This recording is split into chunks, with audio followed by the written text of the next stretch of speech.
I want you to get up now. I want all of you to get up out of your chairs. I want you to get up right now and go to the window, open it, and stick your head out and yell, I'm as mad as hell, and I'm not going to take this anymore!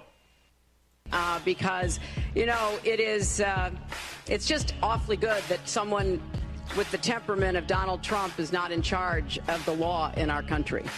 Because you'd be in jail. Secretary Clinton. Till the lights go out, till my leg give out, can't shut my mouth, till the smoke clears out, and my high.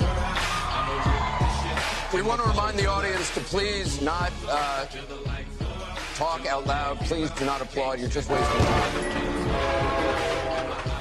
Hey, good evening, everybody. Welcome to Smith Radio. Your host, Brian Smith and Kerry Smith. Giving you all the late-breaking news of Friday, Saturday, and Sunday, because that's where the media loves to hide all the great tidbits of information they don't want you to know. We also go back through the week and we pick out some of the great moments, I guess the highlight reel from last week, exposing the fake news as who they are, telling you who's fake news, what they're doing, and also giving you some great updates and some real news on what's really going on, because I'm going to tell you right now, folks, I started going back through my show notes through the entire week, and if you're listening to us live right now, it would be Sunday evening, 5 to 8 p.m. Eastern. There's two different ways you can listen to us, and one way you can actually watch us. If you want to listen to us, go to smithradio.info. That'll take you to the broadcasting page. If it's during the week, go to iHeartRadio.smithradio.com. Or iHeart.smithradio.com. Smith is with a Y, S-M-Y. And you can listen to us on iHeartRadio or Sunday evenings on Periscope. I was talking to one of my friends earlier today, and she said, yeah, I love it. I love the last show you guys did. I said, well, that's awesome. Did you get to see it, or did you listen to it? She's like, what? I can watch it? And I'm like, yeah, man, you can watch it. But I didn't have time to set it up for her. But if you're listening right now, just a shout out to you. I'll hook you up. I'll help you out next time we get together, and we'll make that happen. But definitely download Periscope as an app in the App Store and open it up, sign up for an account, and look for at Brian P. Smith, S-M-Y-T-H, also at S-M-Y-T-H Radio. That would be Kerry. So follow both of us on Periscope, and you can watch the live scopes throughout the week and the live show on Sunday evening, where we have excellent graphics and all kinds of good little crazy things going on. And let me fix the screen for everybody. There you go. Now you're listening to Smith Radio in high definition.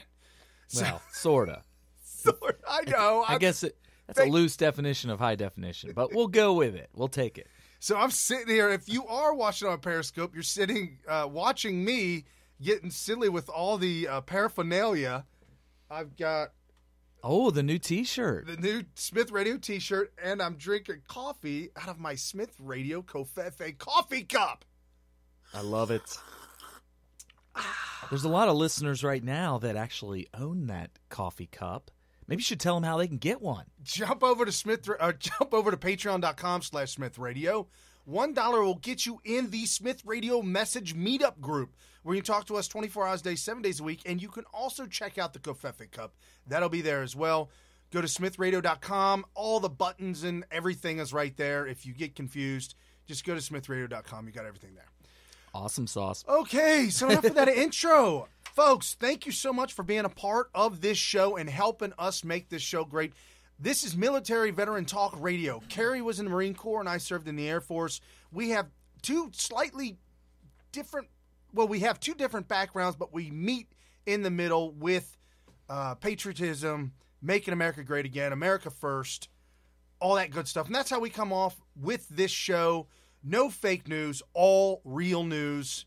And yeah, fake news, and yeah, I mean, it's not in my constitution to be able to get away with lying. Lying is really tough for me. It's really tough, and people who are watching me try to do it can see that, can see that. So Carrie calls me up and says, "Brian, you're gonna have to help me get through this one." I'm like, "No, man, it's okay." What? No, I used to be a salesman back in the day, and so Carrie... Right. So Brian has mastered the art of lying, I guess. No, is that what you're saying? No. Yeah, it's tough. Like, I can't be a salesman. That's just not my cup of tea. So I just tell it like it is, and I like to get as detailed as possible on everything, which kind of annoys people. But you're not going to get that kind of analysis from very many people in the media. So in a way, this is going to be a very good resource for you.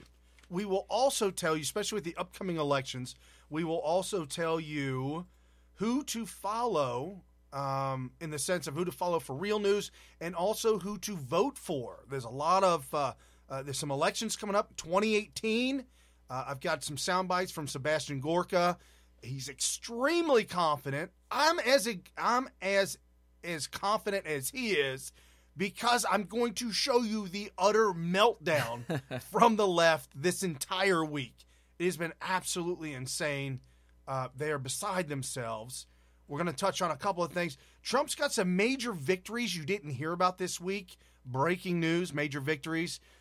I know we kind of teased our fans on the private message meetup group about something coming out of Las Vegas, so we're going to touch on that. Do you have... Well, we could talk about Las Vegas. That's obviously something where there's new news coming out all the time. I think the biggest one just recently, I think sometime yesterday, Laura Loomer had breaking news about the supposed alleged security guard that Jesus Campos, and somebody actually wrote something really funny. It's not racist. But whenever you start with, I'm not a racist. Somebody just thought it was curious that a Jewish woman who is Laura Loomer is searching for, in quotes, Jesus. Oh. I thought that was kind of funny. What the Jews have something against Mexicans? No, Jesus. Oh, yeah. Brian, come on, man. Do I have to spell this out for you? Wow. Somebody get Brian some covfefe over here. Oh my goodness. I was thinking of for some reason, I knew a guy in L.A. His name was Jose, Jose. And for some reason, when you said Jesus, I couldn't stop thinking about this guy. And I am so... I don't know how Brian can get a pass on this one now. I don't know how he gets a pass. No, I don't. So, as Ann Coulter would put it, the perfect Jew would accept and meet Jesus Christ, Jesus. Well, Jesus, yes. So they're searching for him. Literally, they were searching for Jesus, and somebody thought that was funny that a Jewish woman was searching for Jesus. I find that even more funny that I didn't get it. Wow. I should. Well, you know what? You would have got it if you saw the tweet, because you don't listen to a tweet; you read it, and they put Jesus in quotes to make sure that you weren't mistaking it. Because English is my first language. Spanglish. Spanglish is my second. We're also going to talk about Weinstein a little bit. I'm not going to get too involved with the Weinstein ordeal because I think it's smoke and mirrors, and I think it's too distract. But what we will talk about, this is a family-friendly show. If this is the first time you've listened to this, folks, we are a family-friendly show. We do definitely keep the cursing out and stuff like that. We don't do anything like that at all. However, I have to preempt this show. Uh-oh. The Clintons will be talked about. Uh-oh. So I'm just giving you a heads up. We're family-friendly. However. So hide your wives, hide your children, hide your husbands, because everybody around here. Something like that. Right. So we're going to talk about that, make the connection between the Weinsteins. Folks, if you've been following me on Periscope, you've seen my blow-up that I did on Friday and then probably on Monday, where I lived in Hollywood. I lived out there in L.A. for 10 years. We should explore that again in this show, because I watched as many of your scopes as I could this week. Thanks, bro. And, look, I mean, but the thing is every time you touch on Weinstein, I know things about you that other people don't know, and I'm like, okay, he's going to tell the story. A lot of people don't know this, that Brian went to L.A., not because, I don't know, he just wanted some beaches. He was going to attempt to make a run at the prize, acting. Yeah, I don't talk about that much anymore. Yeah, but you have inside information. It's like our grandfathers of World War II. Oh, right. The tragedy was so tragic. They didn't talk about it. No, that they didn't talk about it. refused to talk about it. Yeah, that's interesting. That is true. When for those of you that are younger and don't know any better, us Generation Xers, we learned all about World War II, but it wasn't from our grandfathers who all served. Right. All of them. They didn't talk about it. And you also heard me talk this week about the Gen Xers that are still desperately hanging on to trees and hugging them from their baby boomer parents. I don't get this, folks. How do Gen Xers become tree huggers? I don't know, but we will explore that a little bit. The Eminem phenomenon. Oh, yeah. I finally watched his video. Everybody talking about it for all week, and I finally watched it. I still can't get through it from beginning to end. I listened to it. And I have a unique perspective, unlike a lot of people who may be listening, and unlike maybe Brian. But I was kind of I didn't just listen to rap. I practically studied it. It's a really strange thing. Carrie and I are a couple of years apart from each other. It made a world of difference. Yeah, in those couple of years, and my brother was with you. In those couple of years, I totally stayed and got stuck with the 70s rock. So at Brian's age, Brian embraced that late 70s, maybe even sometimes early 70s and early 80s era of music, which was mostly rock. Well, and the only rap I ever really, really got into was the Beastie Boys. And the Beastie Boys came out in the mid to late 80s. They were really early. They were one of the very first rap groups in the whole country. And so it makes sense that you would probably catch on to that. But it's interesting because only a 2-year difference, and it made a total world of difference. And I credit Dr. Dre for that. Yeah, no, I could see that. So we'll get in that. CNN sides with Eminem and gives Eminem unleashes on Trump the 11 fiercest lines. Oh, gosh. Number 9 will shock you. It was only like 9 lines. They came up with 11. It is shocking. It's shocking. Yeah. We'll talk about the Clintons again. Like I said, they're coming out blasting Trump and blaming Weinstein for Trump. Was it Weinstein's issues or Trump's problem? Trump making America great again this week. We got a tax speech. We've got the Iran deal. We've got the Obamacare deal. I mean, we got some good stuff. And then if we can sneak it all in, the Awan brothers? Yeah. Awan brothers? Yeah. Awan. Yeah. AWAN. Nobody's talking about this, but apparently somebody found some emails and email addresses of those guys. Okay.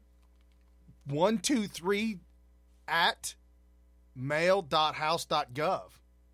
123? Yes. That was the Awan brothers, one of their email addresses that the FBI didn't know about.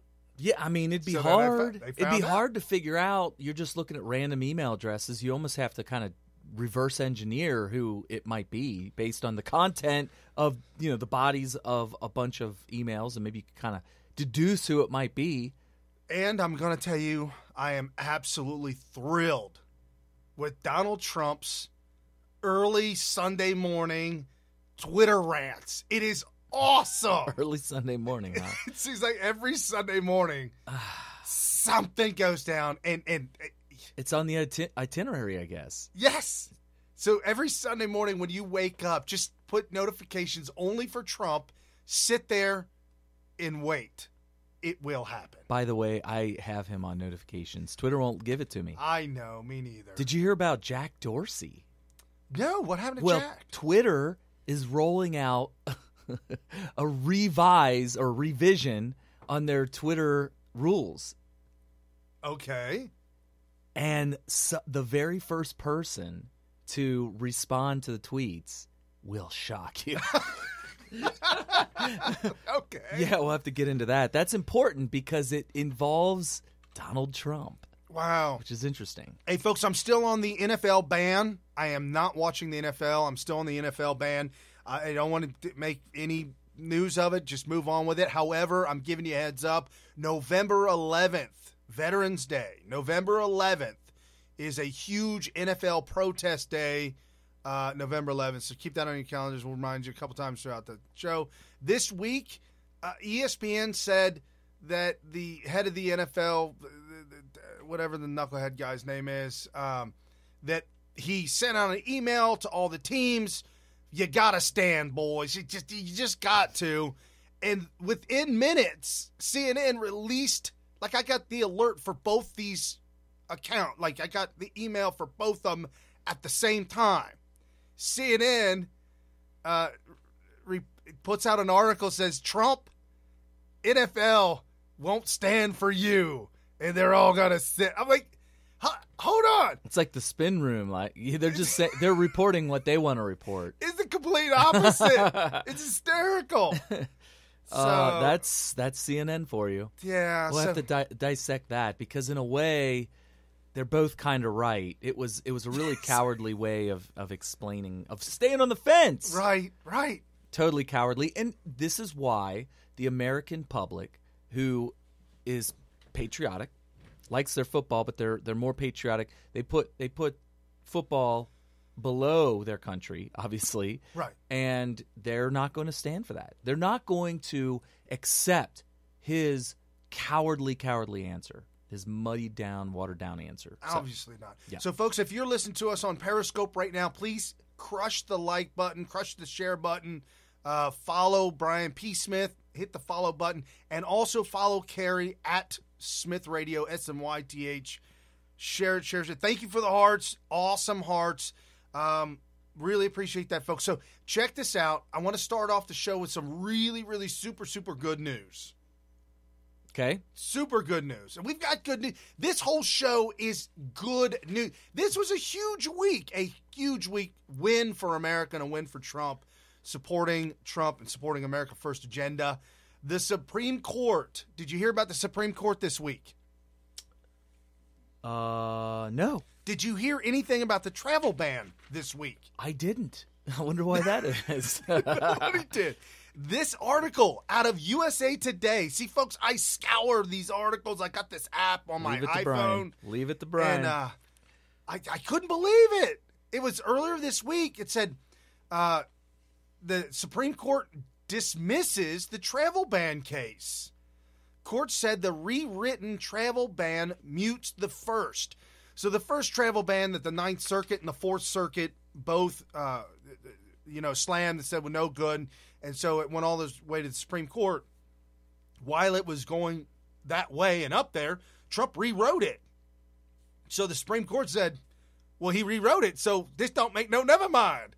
So it's done. We're out. We've walked away. It was a one-page, we walk away from it, which means the decision effectively wipes the record clean in the U.S. Court of Appeals for the Fourth Circuit. And that's one of the two that were struck down. Portions of those original travel bans. The Fourth Circuit and the Ninth Circuit were saying that the majority of those that travel ban should not be because you're discriminating against Muslims. Well, because Trump rewrote it, the Supreme Court said, no, it's all done. Well, those proponents, the people who filed those documents in the Fourth and the Ninth, have already renewed their lawsuits. So they're going back at it again. But here's the thing. USA Today, not a huge fan of Trump. They say in this article that Trump now has a stronghold now that the Supreme Court has said they won't even look at it and has pretty much dismissed it. So the fact the Supreme Court dismisses it means that it's going to be even much, much harder for any other stoppage. Well, I'm hopeful. It looks good. From day one, it has been understood by anybody who looked it up that the President of the United States has a lot of power in this regard when it comes to deciding immigration policy. It's not like a law, and it's not like people from other countries can use American laws to protect themselves. I'm talking about foreigners, citizens from other countries. They're not even in America. They're not American citizens.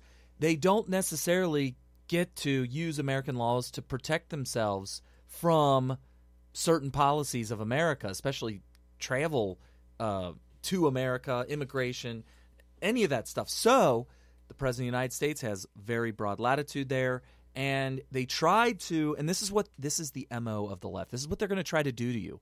They're going to try to tell you what they want you to believe about the law and about America. That's what they're going to try to do. And if they can get away with it, they've effectively made policy. Right. Right? Right. If CNN says, guys, the president can't do this. This is discrimination. This is racist. He can't do that to those people over in Iran and Syria. He can't do that to them. If you believe them, if a majority of people believe that, it's effectively policy. Well, not only that, but if those judges in the Ninth Circus, which they always will go along with that, right? If they believe that they're doing the will of the crazies, the alt-left, then they'll do it. I mean, look at Ruth Bader Ginsburg. And speaking about that, folks, there's some big news coming up this week too. Ruth Bader Ginsburg, she's on her last leg, straws breaking camels' backs and everything. She's on her way out. You've got, I think Justice Roberts might be headed out. Here's the thing. Something that Rush Limbaugh has talked about for years and years and years, and it's been absolutely true. If you want to change the country, change the Supreme Court. And we almost had lost our country because of that. We almost lost it. Oh my gosh. I was sick. I was sick for weeks because when Antonin Scalia died, because it was it. That was the end of it. That was the end of the country, and you can't even begin to imagine what was going to happen to us under a Democrat majority. I cannot believe that Obama didn't demand to put up a replacement. He pushed hard, but for some reason, the way the rules work, the way things work, he just backed down. He backed down, and I don't know if it was the Republicans that stood up to, because they never stood up to him. But I think it was just them just not doing anything. Like, they're really, really good at doing nothing. Considering everything that they've done for the past couple of years, it's shocking. I mean, we really dodged a bullet that he didn't say, "No, I know I only got a year left here, but no, you're right. I do have the right to put up a Supreme Court nominee." And I think he didn't because we did have a majority in the Congress, House and Senate, yeah. And it seemed like they were going to pretty much push against that and prevent him from getting somebody approved before he got out anyway. So I think a determination was made. Is this a fight we want to try to fight, and knowing that really we probably lose because there wasn't enough time. And also, it was an issue in the election. I think if you stop and think about it, how good is your memory out there? How good is your memory? Do you guys remember that there were people, especially Cruise Crew people, that were like, you know what? I got to vote. I hate Donald Trump. I think he's this. I think he's that. I think it might be better to give it to Hillary Clinton. Because at least then, the Cruise Crew is out of control. But you know what? I can't give him the Supreme Court. I just can't do it. I'm going to vote for Trump because at least there's a chance. So it was probably one of the biggest issues. And so the left was probably thinking, let's not give them too much of this issue. And if they had tried to push to replace him, then they would have effectively making it a bigger issue than it already was, which it was a big issue. And I do believe that it was a big reason why the right, the purity testers, the Cruise Crew people, the constitutional fundamentalists, or the theoretical constitutionalists, they all voted. The ones that hate Trump still voted for him because they were like, I just can't give up the Supreme Court. So, yeah, we dodged a bullet. And now you're saying what? That we might get like a supermajority in SCOTUS? Yeah, no, absolutely. Trump's pick was just phenomenal. Ted Cruz came out and raved about, for all of you who like Cruz. And that's the thing about Ted Cruz, folks. I know there's a lot of you that are listening to us now that were Cruz fans, and that's cool. My dad was at one time. Your dad was at one time. My dad was a Cruz fan, yeah. Yeah, and that's fine. When we say Cruz Crew, we're pretty much meaning the people that would go on Facebook, find Smith Radio, and start giving negative reviews for our show. That happened. I mean, I had a guy last week, almost lost it. Some guy went on Smith Radio on Facebook and gave us a negative review, 1-star review. I can't undo it. I can't get rid of him, and I can't do it. I didn't sell him anything. He didn't buy anything, yet he can leave. Well, if he's a Democrat, that's understandable. But was he? I mean, we had people who were. No, he said, I gave you a negative star review because you guys. He was an Army guy. He's an Army vet. Well, it says Army vet. And he gave us a 1-star review, and he said, because you guys are idiots, and you called Alex Jones a conspiracy theorist. He's the one that got Trump elected. And I'm like, You should have told him to actually listen to the show. He would know that we've given Alex a lot of praise, and we actually apologized for, the first 2 years of our show. We made fun of him nonstop. Like it was the Alex Jones Comedy Hour for a while there. And the reason we apologized was because, dude, he started getting it right during the election. And there's some people that just yesterday were telling me on Twitter, well, a broken clock's right twice a day.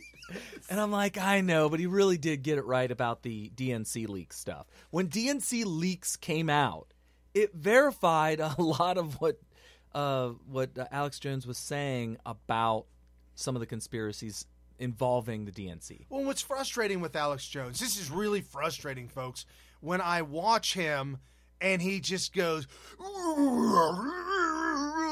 I'm an actor. I'm just acting this out. I can't do it. I can't watch that. And then when he... I could watch that. My problem is when he starts getting into the contrails and... He jumped the Young Turks during the convention. I remember that. It was him and Roger Stone. Right. And the Young Turks are the opposite. They are the Alex Jones of the liberal, left-wing Greenpeace party. He is the Alex Jones of the left. And so if you ever see the Young Turks, TYT, I'm just giving you a heads up. You can get into it and you can listen to him, or you can take my advice. He's the typical junior high bully. He is the quintessential poster boy for junior high bullies. He looks like one and he acts like one. I've seen him do this a lot on his show, but when he did an actual formal debate with Dinesh D'Souza, and it was live with a live audience. It was a big, I don't know where it was. It was probably on a campus somewhere or something like that. But there was like probably 2,000-3,000 people in the audience. And Dinesh D'Souza got beat up pretty bad. And you know why? Because he was unprepared for the tactics. Basically what he did was, what the Young Turks, his name is Cenk, but it's spelled C-E-N-K. I don't get that, yeah. So what his tactics was to get the audience to cheer for him and to boo Dinesh D'Souza. And he did it pretty well. He wasn't saying anything substantive. He was just getting the crowd involved. That's what bullies do on the playground. They get everybody around them to say, ooh, are you going to let him get away with that? That kind of stuff. Trust me, I know I was on the receiving end of that stuff in junior high. I was about 3'5" in junior high. Yeah. So I've been on the receiving end of that. So I know exactly. As soon as it started happening, I was like, oh my gosh, I'm getting flashbacks. And so that's what happened. And Dinesh was just like, what am I gonna what? Like he was just totally taken off this guard. happened back June 26, 2016. So over a year and a half ago, this went down. If you just Google Young Turks and Dinesh D'Souza, it'll come up on the YouTube. Yeah, basically his points, Cenk's points against Dinesh were specifically designed to get a big reaction out of the crowd. That was it. That's what left wing nut jobs do. Right. That's what they do. It's like you were saying, the bully at the playground, the name calling, the the antics, and you could see that playing out in everyday news, everyday politics. On the left, for sure, yeah. Every time you see one of those people calling somebody a name or calling somebody out or making fun of somebody or ridiculing somebody, I mean, it's one thing to report the news, but it's another thing to just ridicule someone for whatever. When you see that, you know who the bad guy is.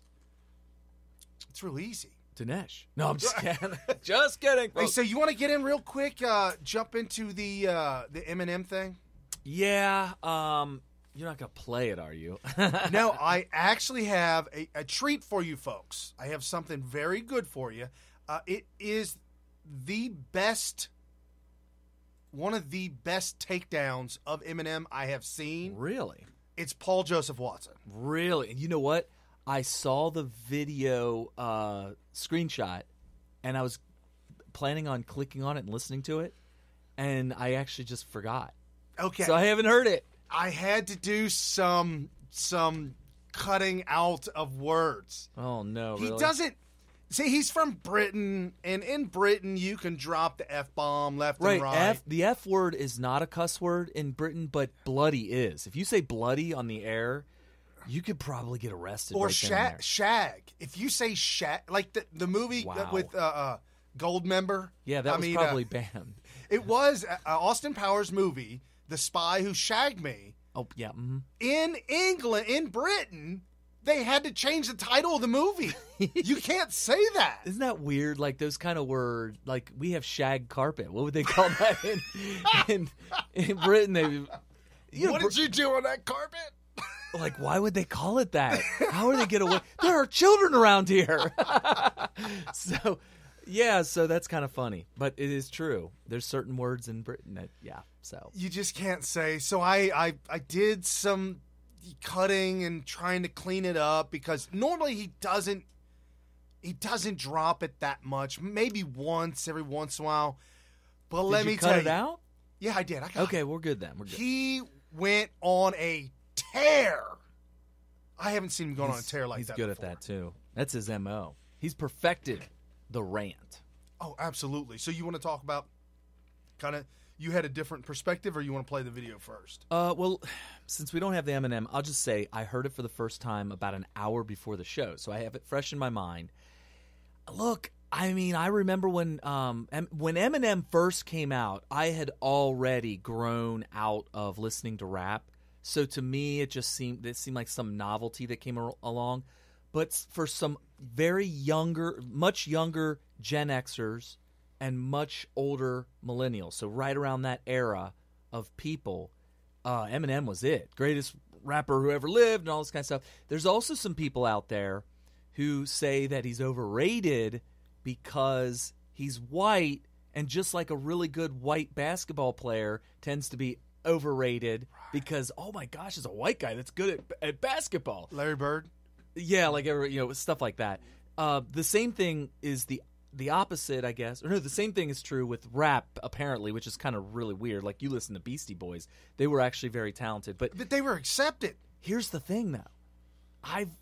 Some of his early stuff when he first came out, and just a little background on him, this is a guy that just showed up or sent a mixtape. Yeah, showed up on the scene.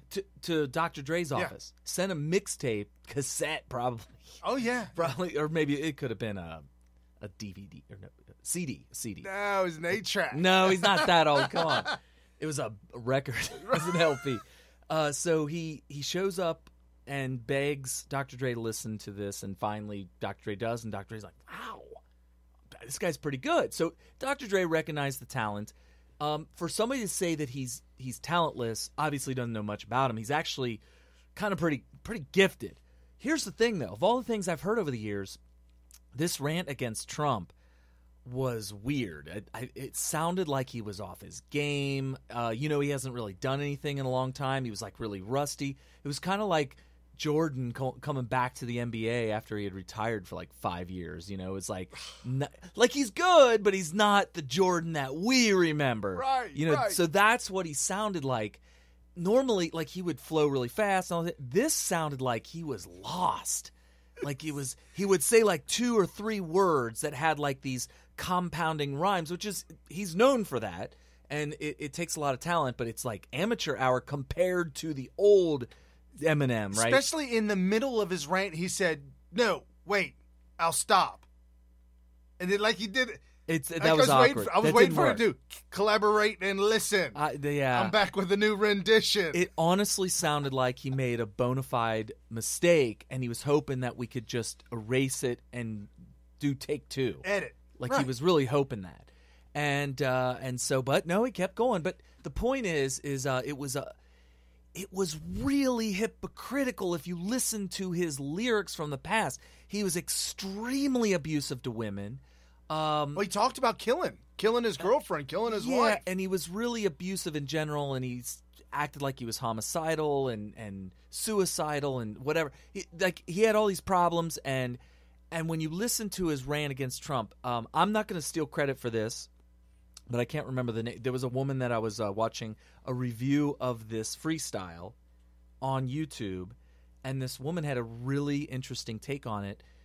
She said that he wasn't making any arguments or put-downs or criticisms of Trump that haven't already been made. If you listen to Louder with Crowder on YouTube, he did a parody of this. Let me tell you something which about is the parody. hysterical. Let me tell you something about the parody. Did you hear both? Did you hear Eminem's and Crowder's? Because I heard both of them back to back. I pretty much just watched Crowder the whole way through. So you didn't see the Eminem one? I saw clips of it, but it's just so frustrating. I saw both of them from beginning to end, back to back. And let me tell you something about Crowder's little parody. He almost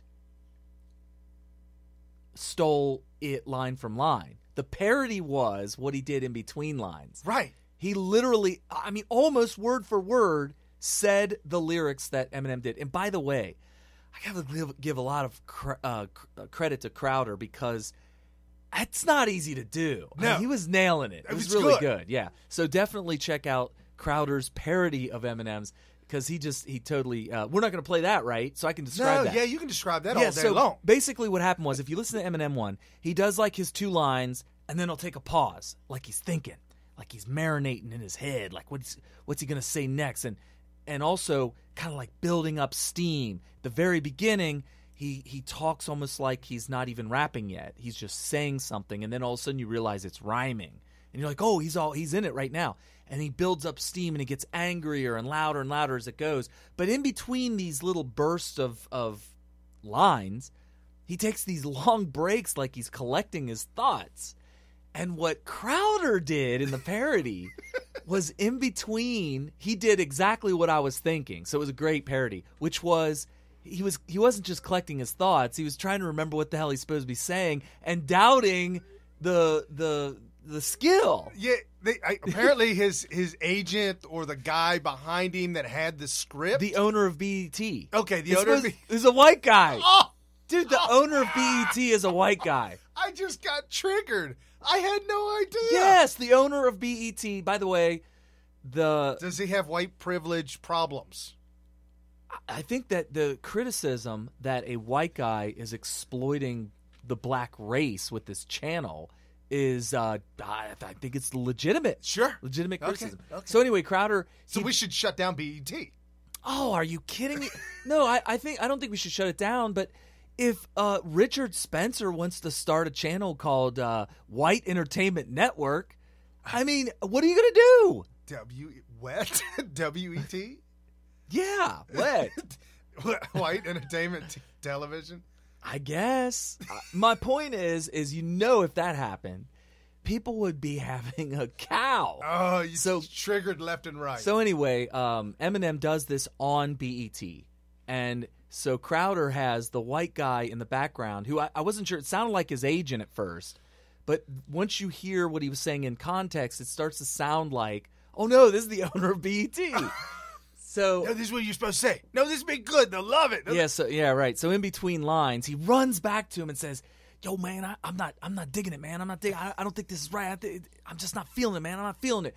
And the owner of BT's like, "No, man, this is great. You're the greatest, man. Go out there." And he's got a stack of paper that Crowder is looking at as if this was his script. And then finally he says, "Just stay on script. Read the script, man." and he'll read a paper, crumble it up, and come back in and act all mean and do it. It's funny. But so what did Paul Joseph Watson have to say about it? PJW, folks, we follow PJW on Twitter and on YouTube.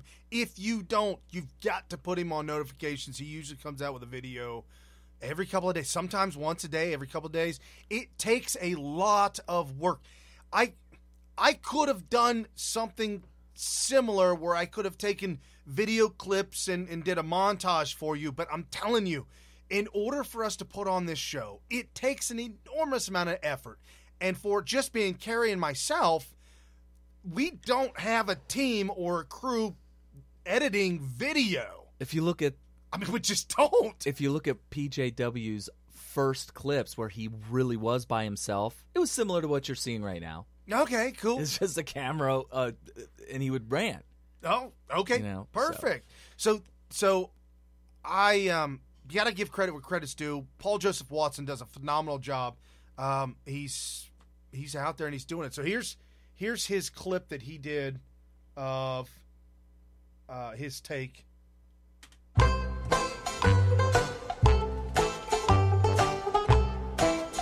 Now that rapping about murdering his girlfriend and calling people fags doesn't sell as many records, Eminem has devised a fresh, original, truly original way to resonate with his audience. Call Donald Trump a racist. Racism's the only thing he's fantastic for. So edgy. Literally no other celebrity has said that about Trump. Trump, the same guy that the hip-hop community adored for decades. Oh, don't take my word for it. Here's the Huffington Post explaining how, before 2015, Trump was praised in no less than 67 major hip-hop songs. Rappers love Donald Trump. Split swishers with my thumb, get money like Donald Trump. I might pull a rack and get ratchet, but I be Donald Trump in these hoes. I made $1 million on that corner, going Donald Trump knows. Donald Trump taking dollars from y'all. I wanna be a Trumper. That Bill Gates, Donald Trump, Bloomberg money. But as soon as Trump started taking on the Democratic establishment, he suddenly became a racist and rappers started attacking him. Isn't that an amazing coincidence? But wait, let's give Eminem a chance. He's a great lyricist. Surely he's gonna bring something new, something different, something captivating. Surely he's not just gonna call Donald Trump orange. And he's orange.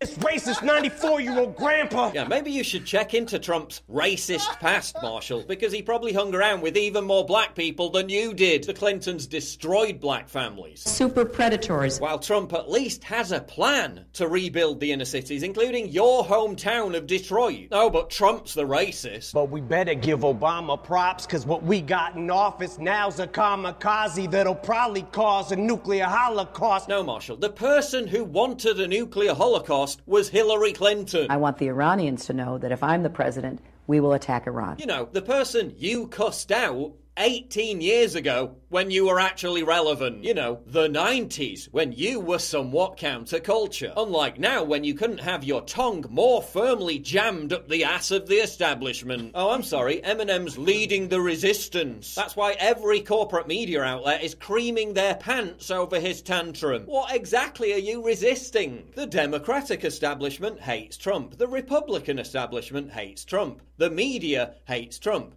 Academia hates Trump. Hollywood hates Trump. The TV industry hates Trump. Oh, but you're so controversial for pushing the very same talking points that they do, and then being rewarded for it by those very same industries. So brave! You can't be the dominant culture and the counterculture at the same time. That's not how it works. And you want to give Obama props. We better give Obama props. Yeah, where was your anti-war rage when Obama was simultaneously bombing 7 different countries? I guess criticizing a black president just doesn't make commercial sense, does it? But I'm sure that Eminem's rage is all spontaneous, heartfelt, and genuine. I'm sure it has nothing whatsoever to do with him having a record coming out soon. I mean, it's not like he's literally got a new album coming out next month, is it? Oh, look, he does! Well, imagine my shock. Eminem, you're not edgy, you're not counterculture, you're a 44-year-old has-been who's completely run out of creative ideas. Your recent albums were panned by the critics, so now you're trying to ingratiate yourself by glomming onto the fake anti-Trump resistance, by resorting to the most cringeworthy, unoriginal, boring, virtue-signalling crap imaginable. What a total fucking sellout. You made your name by lampooning mindless, safe, dull pop culture. Now you're genuflecting in a desperate effort to become a central part of that same vapid pop culture. How pathetically sad. You can hang out in as many multi-story car parks as you like. Not gonna change the fact that you're a bucket for the corporate machine. You've got the nerve to stand there with your $200 million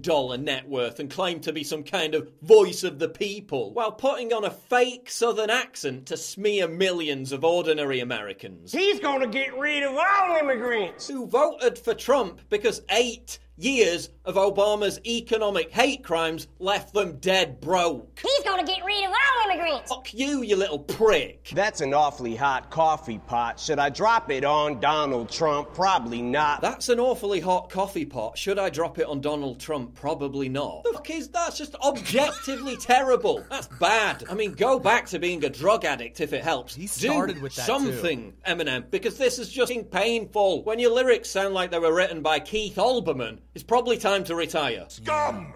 Russian scum! We love our military. Don't try and hide behind the military to give your temper tantrum some kind of moral backing. In the key swing states, the military voted 2-1 for Trump. Oh, and your little Colin Kaepernick shout-out. This is for Colin. Ball up a fist. You know the guy, the one who literally supports communist dictators. Yeah, that's not really gonna go down well with the US military either, is it? You stupid moron. And any fan of mine who's a supporter of his, I'm drawing in the sand a line. Yeah, you drew a line in the sand years ago, Marshall. A line that said, I'm no longer authentic, daring, or counterculture. I'm a washed-up, whiny, middle-aged holster to be used as a political mouthpiece for the establishment, because my balls have shrunk so much they've literally retreated back into my lower abdomen. That was your line in the sand, Eminem, and there's no going back. Hey, Trump! Hey, Trump! Hey, Trump!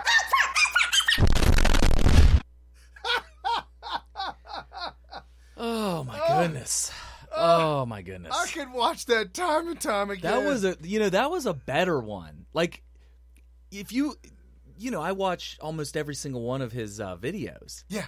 And sometimes they're really, really good. Sometimes they're kind of good. Sometimes they're like, right on, man, right on, and that's it. That one was really good. That was an epic takedown. And I'm sorry, folks. I mean, this family-friendly show, I tried to clean it up as much as possible, but now you know what I say. So when you go to YouTube and you follow PJW, just a heads up, Louder with Crowder is a little bit cleaner, and Mark Dice, my man Dice, oh my goodness, he's doing some great stuff too. He's got a new book coming out as well. Mark Dice is pretty clean. But then clean again, and articulate. But then again, they're not from, the British Isles. Oh, yeah. So it's funny. So as you say that, he might not be thinking he's being that bad. Paul Joseph Watson. Yeah, no, I mean it's just their thing. Yeah, you could say that in elementary school and in probably. You just don't say bloody. Right, just you don't say bloody or though. shag. It's over. It's all over. You're expelled from the school. So CNN comes out with this. The 11 fiercest lines. Eminem unleashes on Trump. CNN all week, all day, all month, all year. Everything they put out is all 100% negative towards Trump. There has not been one single article that I can point to that CNN doesn't write that is somewhat okay to Trump. That being the case, we got a problem here. Well, it's kind of an extension of exactly what they did from 2003 until 2008. Right. Against George W. Bush. Right. For those of you that don't remember, they weren't as harsh. They weren't as nasty, evil. They did it. They were mean. They were very, very mean. They were extremely one-sided. They didn't try to hide it very well. But this is like 2 notches above that. But they did do it from 2003, and they were just waiting for the right time. They couldn't do it right after 9/11 because there was so much rallying support behind the president, and there was a lot of patriotism and all that kind of stuff. And, we were beating the drums of war and all this kind of stuff. So they were holding back. And it was when they felt like they can attack Trump, George W. Bush for attacking Iraq in 2003 that they decided, okay, let's ramp it up. And they did it incrementally. It was really slow at first. 2003, it was just a little bit. By the time they got to 2005, that was the year that Katrina happened. That's when they put it in full gear. So from 05 to 08, it was just nonstop. And then all that completely ended instantly the whole entire 8 years that Obama was in presidency. And by the way, there was people like Hannity who were trying to get the truth out about Obama. That was completely suppressed. It was treated as if it wasn't real. It's just Hannity spouting off. Well, in the video that you and I saw that we were given to by a friend of ours that had to do with the real Obama. Oh, yeah. The real Obama. Yeah, the dreams of my real father. Yes. Yes, dreams of my real father. I would highly recommend that. Even though, look, Obama's yesterday's news, the only reason he's going to be relevant, he's going to be relevant for a long time because he's young. He's got a long way to go as far as influence and is concerned. Second president to actually stay in D.C. after leaving office. Oh, second. I thought he was the first. It was like LBJ or George Washington. It was one of the other communist presidents. Oh, okay. That decided he needed to stay to protect his legacy.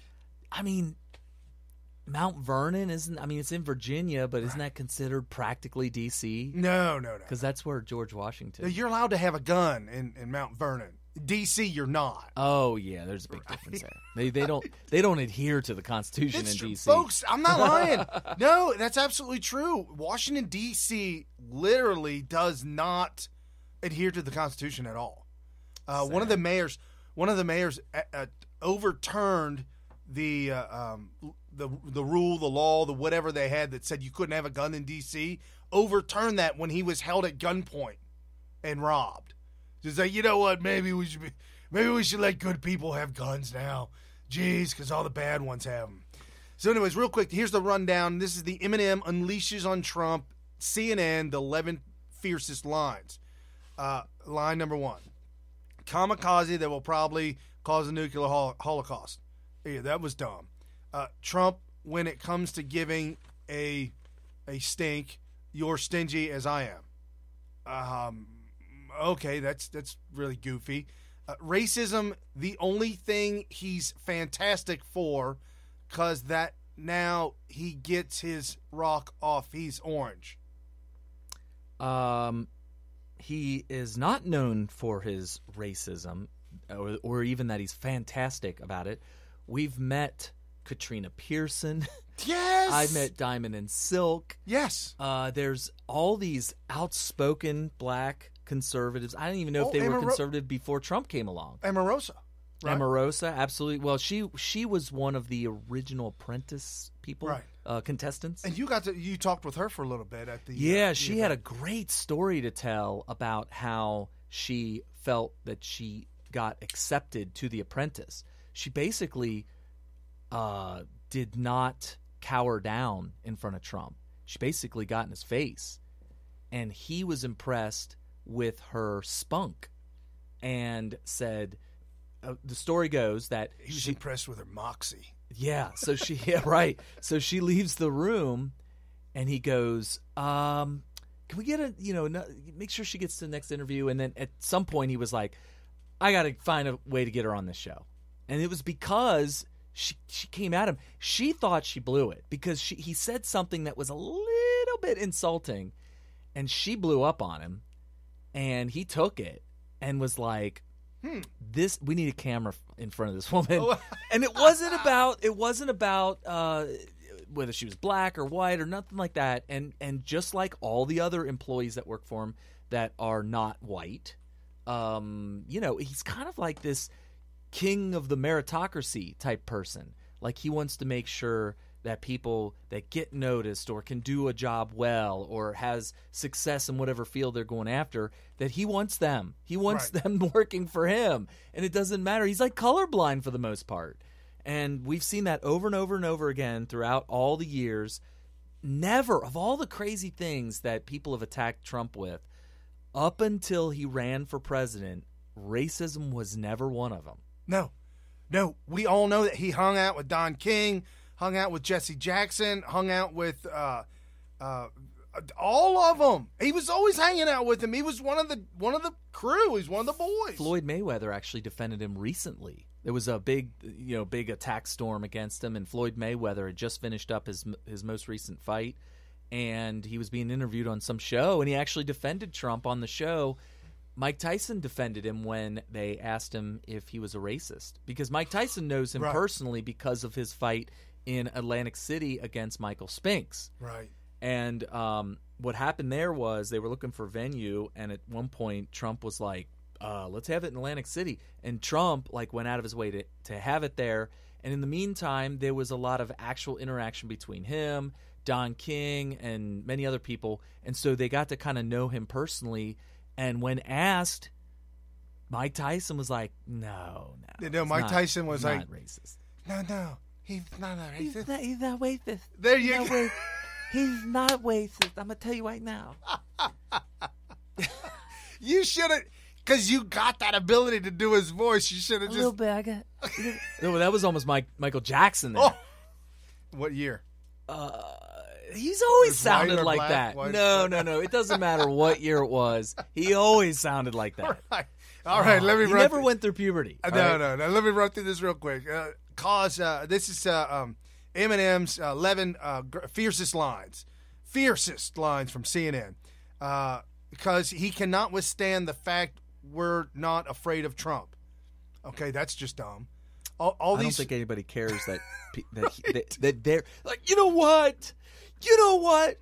I'm not afraid of you. And we're all like, we didn't hope that you were. We didn't think you were. Right. Yeah, all these horrible tragedies, and he's bored and would rather cause a Twitter storm.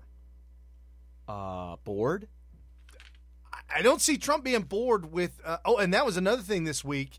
CNN tried to spin the hurricane that hit Hurricane Irma and the Puerto Rican relief and effort. They had a title article: Trump pulls out of Puerto Rico. Okay. Is it fake news? Threatens to pull out. Threatens to take it all away. You get into the article. No. It's not even close. More fake news. He just questioned how long. He said, I'm just wondering how long we're going to stay.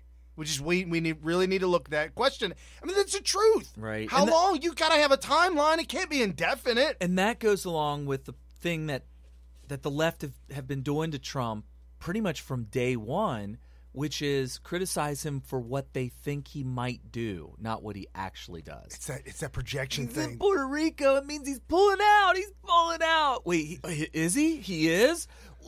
Probably. Wait, what? Why are you telling me this? One day he's going to walk away from Puerto Rico. One day. Right. So let me repeat that, and I'll explain why he calls him bored. So you tell me. Think about this. This is my studying of rap here. All these horrible tragedies, and he's bored and would rather cause a Twitter storm. Oh, it's a rhyming game. He called it bored because that was the only way he could get it to rhyme. That's sad. Not because he's actually bored.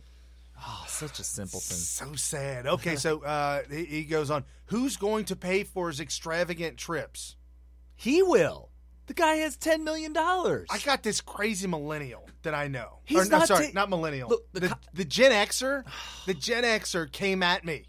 The tree hugger Gen Xer came at me and they're not all tree huggers. Said Trump. I know I'm not either. Said Trump is profiting off of the taxpayers because he's staying at all his own hotels that the taxpayers have to pay for. I don't think that's the reason. Although, if you look at the way the deep state's been treating him, I would too. I'd be like, no, we're staying at... You can't even stay at New York Trump Hotel anymore because we know it's been wired. It has been tapped. In fact, you need to just build a new building from scratch. So extravagant trips. I don't know of the extravagant trips that he took. Obama did with an entourage of 150, 200 people, multiple 747s. It was just unprecedented, the trips that they... So it's just this hypocrisy thing going on. Same old S that tormented Hillary for, and he slandered then does it more. Dude, that's incoherent to me. I know it's rap, but that's incoherent. Same S that he tormented Hillary for, and he slandered, then does it more. It might be relating to the previous line. Oh, no, these aren't in order, are they? No. Oh, gee. Okay, so that's out of context. That's why you don't know what he's talking about. Well, this is CNN. That's why they want you to see the 11 fiercest lines out of context. That was fierce, man. It's fierce. Here's the fiercest one yet. This is number 8 will shock you. This racist 94-year-old grandpa.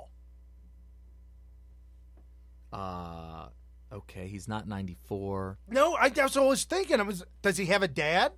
It sounds to me like he's attacking the fact that he's a grandpa. Well, if Trump's dad was 23 when he had Trump, then he would be 94 because Trump is 71. Okay. So that's why it didn't make any sense. You talk about his dad being racist? It'd be like accusing Brian of being his dad's age. Yeah, calling me an old man, an old 71-year-old man. What? I'm not even half that. Come on. My dad's that age, but not me. Right. So that was dumb. To him, you're 0 because he don't like his war heroes captured. That was a reference to him criticizing McCain because he doesn't think McCain's a hero because he got captured. In fact, you're a hero if you don't get captured. And when that was said, it was a firestorm. We both looked at each other. We're like, yeah, we said that's not gonna fly. That's not gonna fly. Well, you know what though? He had enough people come to his defense, and here's why. It's not because what he said was acceptable or it was right and all that kind of stuff. It was because people were like, you know what? I can't risk losing the chance of having a Trump presidency because of this particular thing. We need to give him a pass on some things, and we'll give him a mulligan on this one. That's kind of what really happened. Well, that and the fact he was making fun of a Democrat. So, you just got to kind of roll on. Oh, my goodness. Okay, so the last 2 lines, F that. This is for colon. Somebody said on my scope they called him colon cancer. Colon cancer? Okay. Okay. This is for colon. Ball up a fist and keep that S balled like Donald Trump, the B word. So he was trying to say, you wrote it down, B-A-L-L-E-D. When you ball up your fist, it's B-A-L-L-E-D. Right. And it was a play on that word because he's trying to say that Donald Trump is bald. Because here's how old Eminem is.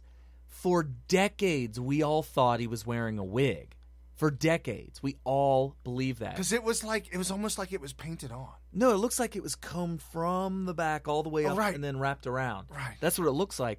But it's not. Right, because excuse me. On the Tonight Show, Jimmy Fallon pulled on it. And he also he let Jimmy pull on it. He also let somebody mess it up. Megyn Kelly got to touch it and pull on it. And run her fingers through it slowly. I guess, sort of. It was creepy. Melania came in and got in a cat fight, I guess. I don't know. But, no, so it's definitely his real hair. Yeah. He's not bald. But this is how, Eminem is showing his age. Nobody is even making bald jokes about him anymore. But what you may not remember, if your memory's a little bit, hazy, is that for decades, that was the joke about Donald Trump, is that he really is bald. And there's even a picture where he's on a flight line or something like that, and the wind blows, and his hair's up like this. That's hysterical. It's like it peeled up the toupee. Right. So that's just showing Eminem's age there. Yeah. He's making an old joke. He's rehashing an old joke. So sad. And the last one. Number 1. Yeah, number 1. And now, number 1. The rest of America, stand up.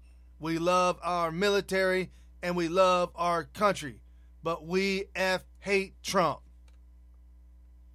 Okay. That's the number 1 they did not include in these lines that are the fiercest. They did not include the point where Eminem said, y'all voted for Trump? Go to hell!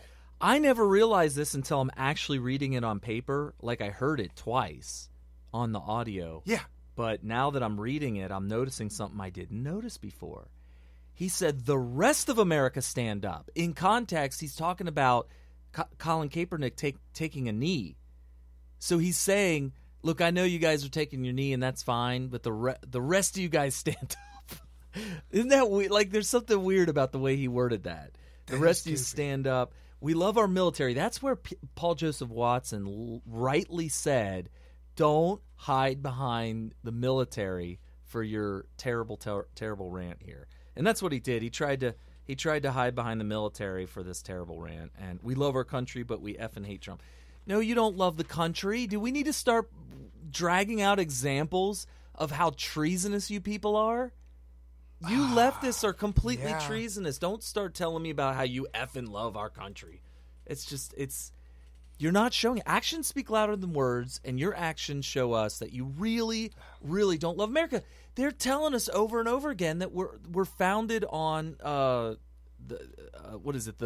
original sin. We're founded on the original sin of slavery, and that the only way to fix it is to completely destroy it and start over from scratch. Well, that's not loving your country. Our country is based on its founding, based on the Constitution, based on what the founders wanted, which was to create a country using the philosophy of the Enlightenment, which had nothing to do with slavery. No. But they teach them that it was founded on slavery. It was founded on the idea that we need to build everything using slave labor, specifically people with brown skin from Africa. That's what they're being taught. And don't sit there and tell me, after saying all this for years and years, that, well, look, man, we're going to sit or kneel during the national anthem, but we love our country. No, you don't. You've told us over and over. You showed us over and over. You don't love our country. And mainly because you think things about it that aren't true, because you've been lied to by the Department of Education, which we need to overhaul or abolish. Right, and I'm becoming more confident, and I'm getting more excited about the generation that's coming up, about the folks on Twitter that I see when they start putting up memes that say, the irony alert, white people feeling sorry for something they never did, and black people accusing those people of something they never experienced. Right. So I don't know a single human being in my life that has ever experienced slavery. Well, another thing, I won't let people get away with saying, we've been enslaved for 400 years. I immediately say, no, you weren't. No, you weren't. First of all, I don't think you don't look a day older than 40. Nope. You're telling me you're 400 years old? And second of all, I don't believe you. I don't believe you when you tell me that you are a former slave. I just don't believe you. I'm not going to call you a liar because maybe you're from somewhere where they have slavery. Let me know where you were born. Right. Show me the certificate. And if you were born in Zimbabwe, Uganda, the Congo. Do they still have slavery? Possibly. Or anywhere in the Middle East. If you were born into Islam, you were born into slavery. Oh, my goodness. Flat out. Unless you're like maybe a prince or something like that. Saudi prince or something. You probably still have to toe the line. Yeah, so, you just can't let people get away with the lies anymore. You got to have the courage to stand up and say, and if I'm not going to accept that from you. Right, and if they ever tell you that America slavery, this, that, no, do not rewrite history. Black Africans enslaved by other black Africans sold them to the Portuguese, sold them to Spain, sold them to the Brits, the England, and they brought them here to the New World, which was not America. Right. The New World to cultivate and build and start a whole new land. We revolted and became America, the United States of the Americas, to banish that, to rid that from this country. We didn't start it. We got kind of off on a tangent there, but important. It seems like every time that kind of stuff gets brought up, we always go down that path because it's important to repeat it. I think, that's the secret to propagandizing our kids in schools is just keep repeating it over and over and over again, and then people will be like, wow, I guess that really happened. Well, in our case, we have to counter that by repeating the truth over and over and over again. So if you've been listening to us consistently for a long time, you've heard this stuff before. Right. So, and folks, top of the hour, this is Smith Radio. You're listening to Brian Smith and Carrie Smith. We are cousins. We do this. We've been doing this for 4 years, folks. We love doing this. We love producing this show. And just quite frankly, we enjoy the bantering that we have back and forth.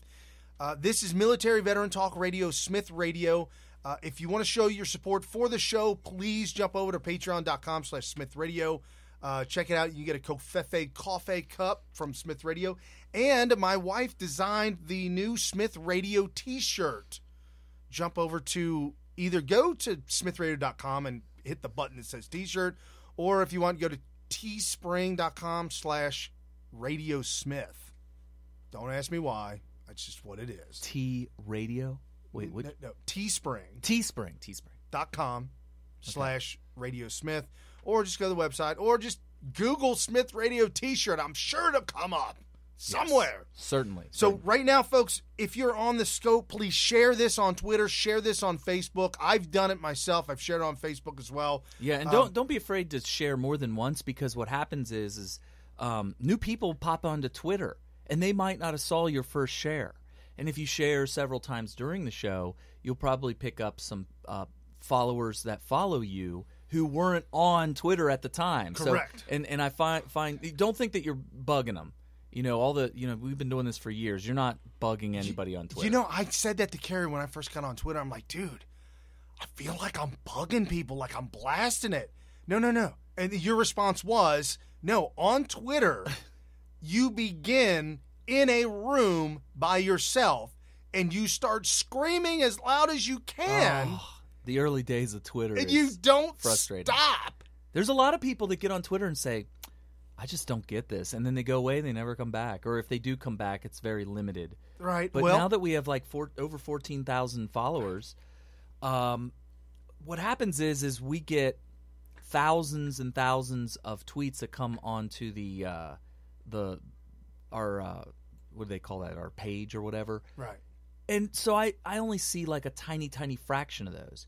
If somebody started tweeting the same tweet, somebody that I follow, if I follow somebody and they tweet the same tweet every 60 seconds for an hour, I might see one. Right? Right. I'm not going to say, why does this guy keep tweeting the same thing over and over again? No, I won't. I will probably see it maybe once. Now, if you go to his page and you see nothing but the same tweet, that's kind of weird. You mean if you see my list of tweets out? No, if you go to his page and you see all his tweets that he tweeted out and it's the same thing, over like 20, 30 times in a row, it's just like, oh, wow, this dude's kind of... But I won't see it. I'll only see maybe one of them. Right. Yeah, because it comes up on our feed. So that's right. So it's a big, giant room. You're out there. You're either in the room watching everybody, kind of like a voyeur thing, like you're watching our list, watching our articles. Some information came out that they did a study on Twitter, and they showed that 80% of people on Twitter just watch. They don't actively get involved. Like my dad is one of them. Petty 1983 just said, if he gets a shirt, will you sign it? Absolutely. Sure. I don't know how I want to do that, but you have to send it to us first. You'd have to send it to me first.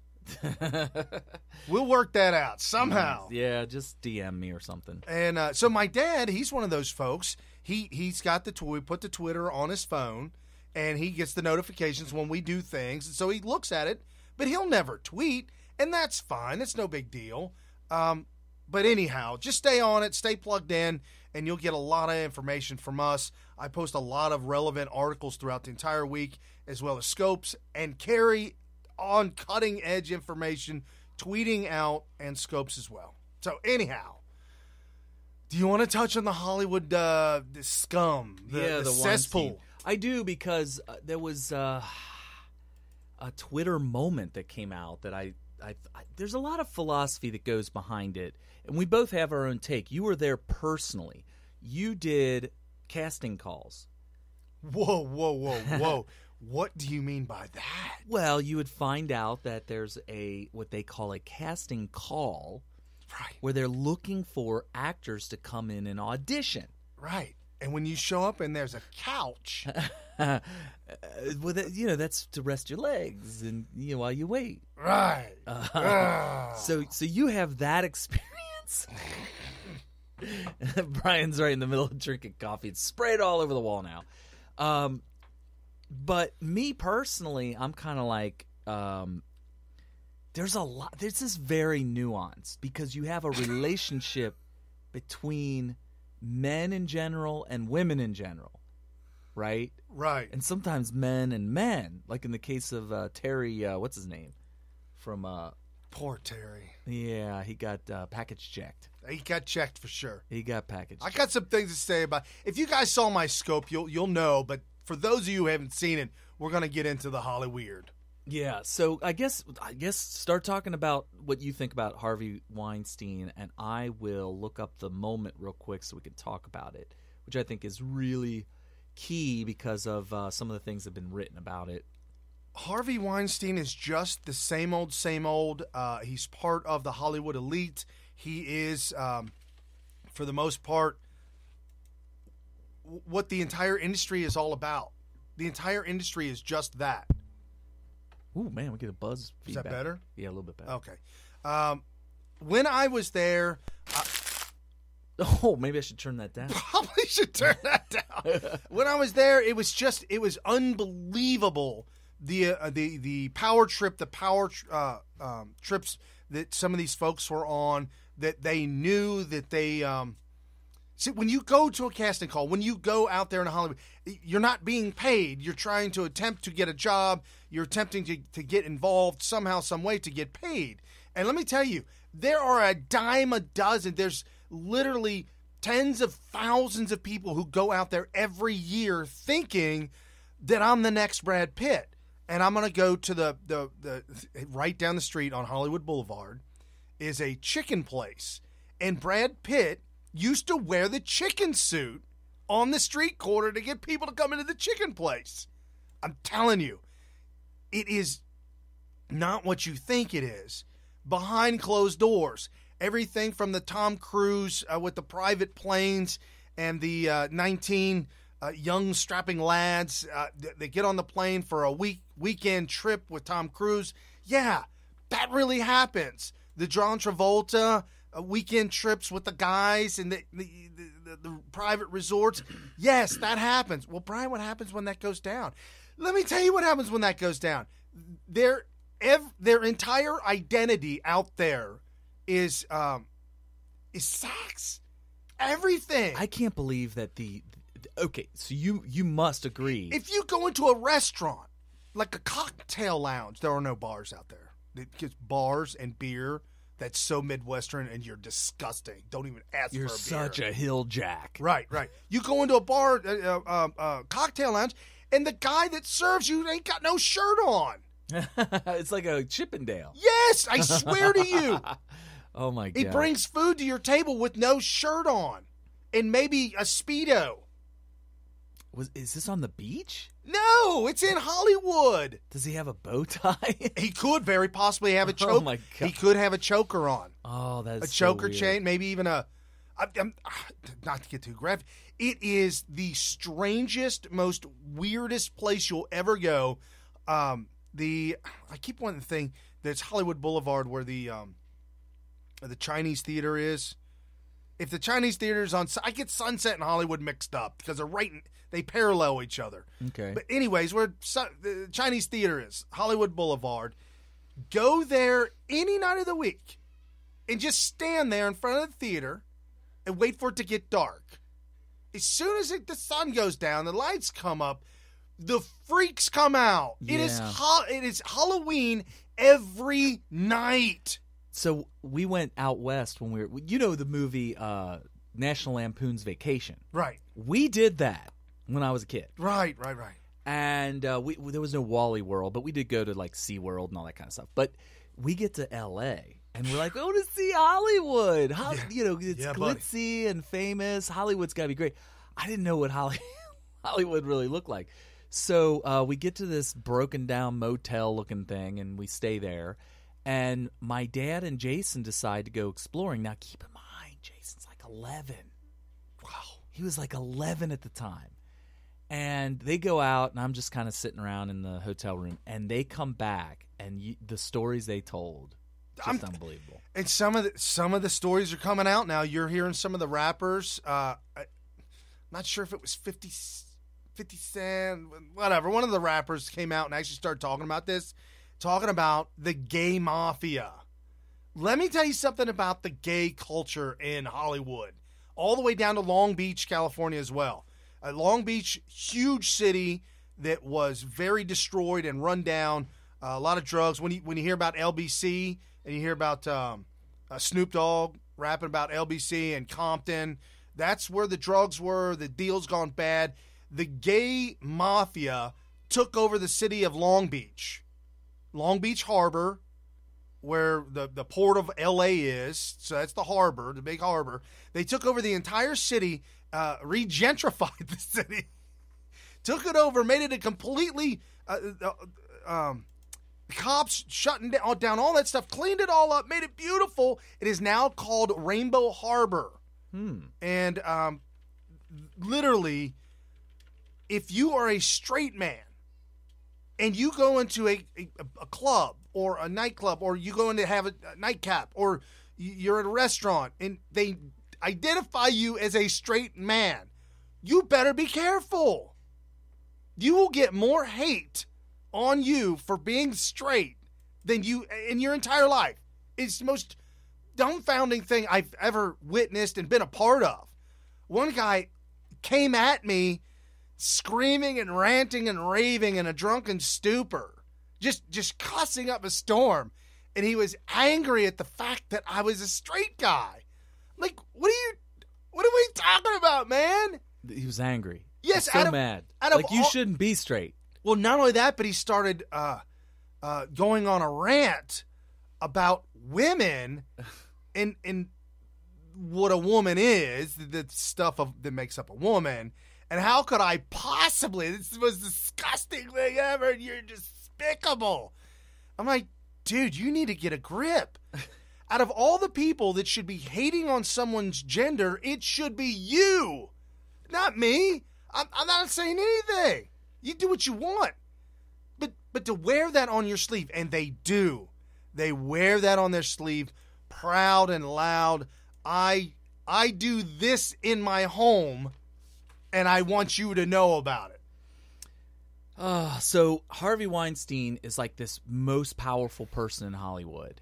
And now he's being accused. Huge Democrat donor. Huge. Right. He's really big into politics. And in fact, he may have more of... I never thought of the Hollywood propaganda machine as being something that may be controlled by as little as one person. I always thought of it as, this is like this groupthink, this mastermind of people that they don't even have to talk to each other. They all share the same ideology, and they're in control of the content that comes out of Hollywood.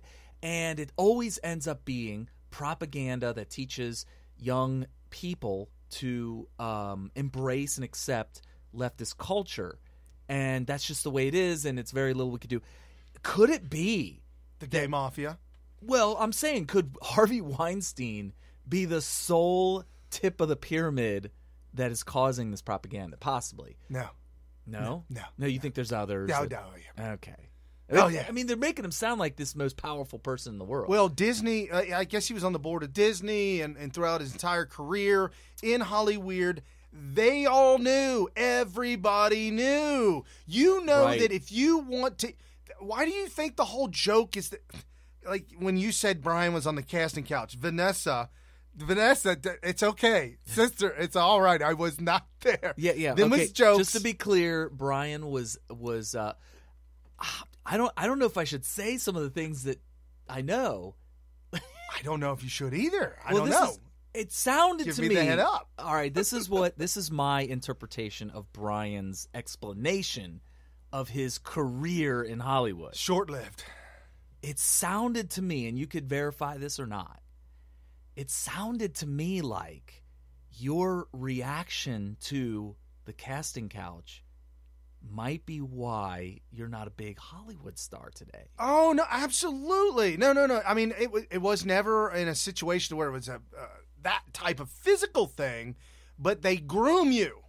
And you weren't receptive to the grooming. I'm not that kind of. Here's the thing. Here's how they groom you. They want, and this was during the era of the huge. Everything was reality dating shows, everything was reality, because Hollywood had this huge population of nobodies that wanted to be somebody. They wanted to be in front of a camera, and they were willing to do whatever it does. Dance like a monkey. Whatever you want me to do, I'll do it. And they realized, oh my God, the power. Yes. Well, they knew they had the power, but they didn't realize that America would love to watch the train wreck. And so that's why you have the reality shows. This. Yes, they monetize the train wreck. So they said, okay, reality TV show, here we come. Mix in a bottle of the cheapest handle of vodka and a pitcher of Kool-Aid. Oh, no. And have at it. That's what it was. Oh, man. And it was dance like a monkey for me. And during the reality shows, every single time, dude, I loved what you did there. You did a great job. I love what you did there. But I'm going to tell you, and it was always the good cop, bad cop. Oh, one producer loved you. It was usually the hot chick. And then the big, overbearing dude would, like, scream at you. And in one case, it was the, who's that old woman that does the 007? She's like the madam. That woman, the old gray-haired midget Hillary Clinton lookalike. Anyway, she was on this set. And she didn't talk, nothing. But you knew when she gave the finger, you were done. Cut it. Oh, no. Yeah. So anyways, it was just, I like what you did, man. Why don't you do it again and just give me some energy, okay? You need another drink? Need another drink? What? Yes. Oh, that is sneaky. And they would take us to a bar, open bar, any bar, just a regular, normal bar. This is how Drew Barrymore probably became a lush when she was 9. Sure. Literally when she was 9. She said she was a full-blown raging alcoholic at 9 years old. Wow. And so, how did her parents? And her parents would know. She's like her mom was involved. She's in that literally fourth generation movie star. It's her dad, great grandparents, all the way. And the black and whites, right? The silent movies. Silent movies, oh right. yeah, the Barrymore. The Barrymores go way back. Right. But it's amazing that they would allow that. I think it was James Woods. I want to say James Woods, but I might be wrong. And they said if whoever this was, I don't know why I want to say James Woods. If your agent was sending you to these casting couches, your agent was a pimp. Yes. Yeah, no, I probably was James Woods that said that. Oh, I didn't have an agent. I didn't get that far with the agency. I did do, in order to get involved, you're non-union, and you pick up these gigs on the side. Just a little non-speaking casting like an extra. Gigs. Yeah, extras. That's all you do. You do the rounds of extras on all these shows. So starstruck people, if you want to go out to Hollywood for a week, sign up to be an extra, and then you can be on the show with somebody and just sit there and get paid $5 an hour. Seriously, you get $50 a day. That's terrible. $50 a day. I mean, that's what there is. I don't know how they get away with breaking minimum wage laws, but they do. Oh, it is their own laws, and so it becomes a rat race and it becomes a nightmare. And if you're not willing, that's how they weed you out. That's how they weeded me out. I didn't get to the couch because they weeded me out. If you're gonna fight us, you didn't win the grooming contest, right? If you're gonna go kicking and screaming in the night, we don't want you. We want the compliant, complacent.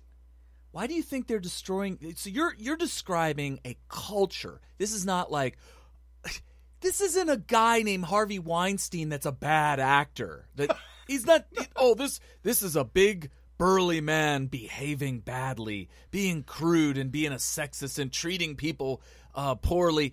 He's just a part of a culture. Yeah. A whole entire culture. Why do you think?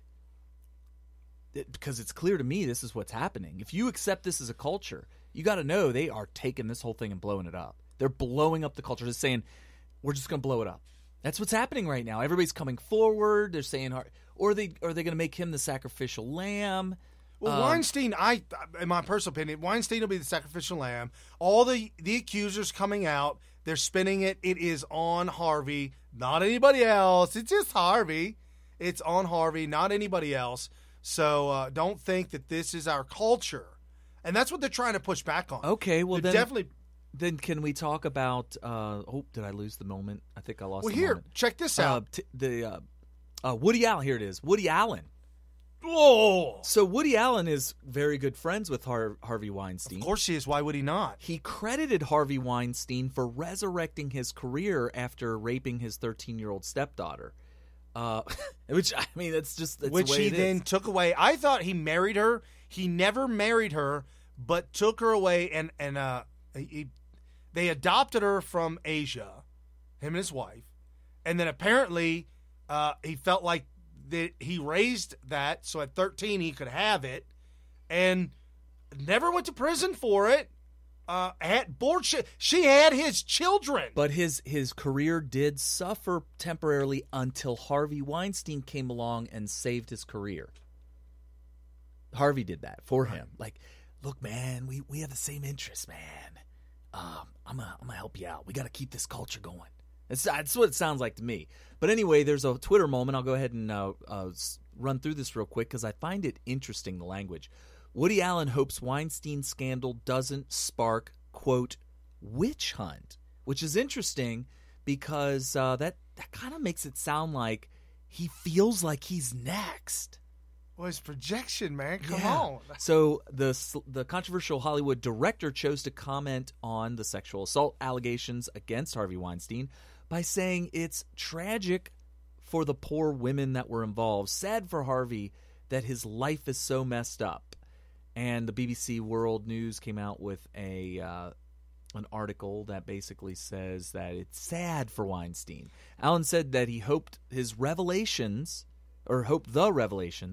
which emerged after the investigation by the New York Times, would lead to, quote, some amelioration, but said you also don't want it to lead to a witch hunt atmosphere. So he's trying to preempt what he feels is the walls closing in on him. It's way too late. Way too late. Yeah, you got that that right. fool is unless there's because there's somebody put up a post that has nothing but you probably can't see that, nothing but the emoji like this, like a million of them, right. A whole bunch of them. So ran out of room for him. This is the Academy Awards. Check this out. This is the guy that is this the guy from The Simpsons? Oh yeah, the Simpsons guy, the voice. Yeah, and not the Simpsons, the Family Guy. He's the Family Guy. Family Guy, the guy that does Family Guy. He was one of the. you do a split screen. Yeah, sorry. They'll answer for you. He was part of the Academy Awards one year. Oh, this wasn't even this year. No, this is a while ago. This is Flashback Friday. Oh my goodness. This was Flashback Friday, and he was one of the presenters at the Academy Awards. And let's go to the very beginning of this, as he's introducing the women that are up for the award. Listen to his comment at the end. This is only 24 seconds, so it's really quick. Anne Hathaway in Les Miserables. Jackie Weaver in Silver Linings Playbook. Helen Hunt in The Sessions. And Amy Adams in The Master. Congratulations, you 5 ladies no longer have to pretend to be attracted to Harvey Weinstein. What? That's called an inside joke, because I don't think that I don't think people outside would know. Interesting. So what do you make of that? What do you make of that exact quote? He knows. He's in Hollywood.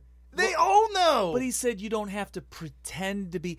Because you're getting a job. You got to do what you got to do, get your money. No, but you pretend to be attracted to him. Think about it. This reveals that maybe it wasn't just Harvey Weinstein. This might have been a mutual scandal. In fact, Rush Limbaugh said this past week that people understood it, that the women may have been preying on Harvey Weinstein because the goal was to get him to make an advance at you, and then you could blackmail him for parts. For parts in movies. Okay, it's possible. Sure. Yeah, I don't discount that whatsoever. The women that I met in Hollywood, they're...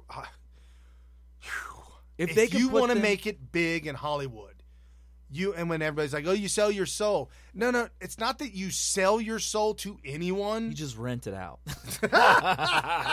Is that you become the most callous, heartless, the fact that you could physically do what with anyone for a reason. So you're not selling your soul, you're dragging your soul through the mud. Right. And you're taking every attribute that you have to make it big. And if it means laying down on the casting couch to make it big, that's just using one of your attributes. That doesn't mean that you're...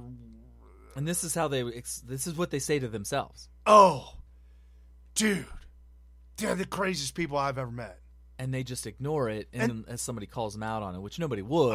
I dated a girl for about 5 weeks who was an airline stewardess, and her part-time job was doing casting calls, being an extra. And her whole thing was that I'm going to get my money. That's what she would say that all the time. I'm going to get my money. She's like, I'm going to get my money. I'm like, oh, you're going on an extra. She's like, yep, I got one lined up. And she took me around. She showed me the ropes. She said, here's what we do. She took me to all the different places to fill out all the different paperwork and wait for the calls, almost like a temp agency, and wait for the calls, or you call them back, what you got. And she was a black woman, and very beautiful, but had a little bit of racism in her. Okay. She could never take me to see her parents. Well, her mom. She didn't have a dad. Her mom. I said, why can't you take me to see your mom? Oh, no. You the blue-eyed, blonde-haired devil. That's what she would say. I can't take you home. I can't see my mom. She would freak out. And the arguments just like you couldn't get through. That had to have driven you nuts. I did. Drove me absolutely nuts. And so I had to break it off and said, you know what? This just ain't working out. Wow. I got to go. Wow. But you were just her boy toy. Yes, I felt that way. She wasn't ready to commit to the point where she got to introduce you to her parents. Right. I didn't have a car at the time. I had a motorcycle, but I was in a wreck, long story short. So I didn't have really transportation that would drive me around. So she took me in as if she was going to... I was her token white boy. Say, hey guys, look what I got in the passenger seat. But she wouldn't want anybody that she knows to see that. Only her mom. Oh, you did it? You met her mom? No, I wasn't allowed to. That was the only person you were not allowed to see is her mom. Oh, my gosh. I'm like, good Lord, man, you people are crazy out here. She'll never forgive me is what you... Yes! Yes. Oh, that's not good. She would call me the blue-eyed, blonde-haired devil. Oh, my goodness. So getting back to Harvey Weinstein, this was the big thing that people were talking about big time. This woman, I didn't ever know her real name. I almost practically grew up with this actress who played Blossom on the show called Blossom. And now she plays Dr. Amy Fowler on The Big Bang Theory. And her real name, I'm probably going to botch this up because look at the way it's spelled. Mayim Bialik? Okay, there you go. Yeah, so she is... Blossom. The woman, the homely-looking woman on The Big Bang Theory. Okay. Now, when I was a kid, I had a crush on her. This is Blossom. Sure. You know, so yeah. Apparently, she wrote an op-ed about Harvey Weinstein called Being a Feminist in Harvey Weinstein's World. I didn't know she was a feminist, but I guess that's what you have to say when you're in Hollywood. Well, when you're in Hollywood and you want to let everybody know to not come at you and rape you, then you tell them you're a feminist and you're with the feminist mafia. Oh. So they'll come after you. Okay. The different mafias. You got the feminist mafia. You got the gay mafia. Mm-hmm. And they could kind of respect territories. So I got to read this because this op-ed the reaction to it blew up Twitter, and people are going crazy and whatnot. And she's very, very famous because of her role in Big Bang Theory. But this is what she said. I entered the Hollywood machine in 1986 as a prominent-nosed, awkward, geeky, Jewish 11-year-old. By the way, she did have a schnoz on her. I think she still does. Yeah. But I do remember that was a prominent feature of her when she was in Blossom. But anyway, basically a scrawnier version of the person I am today.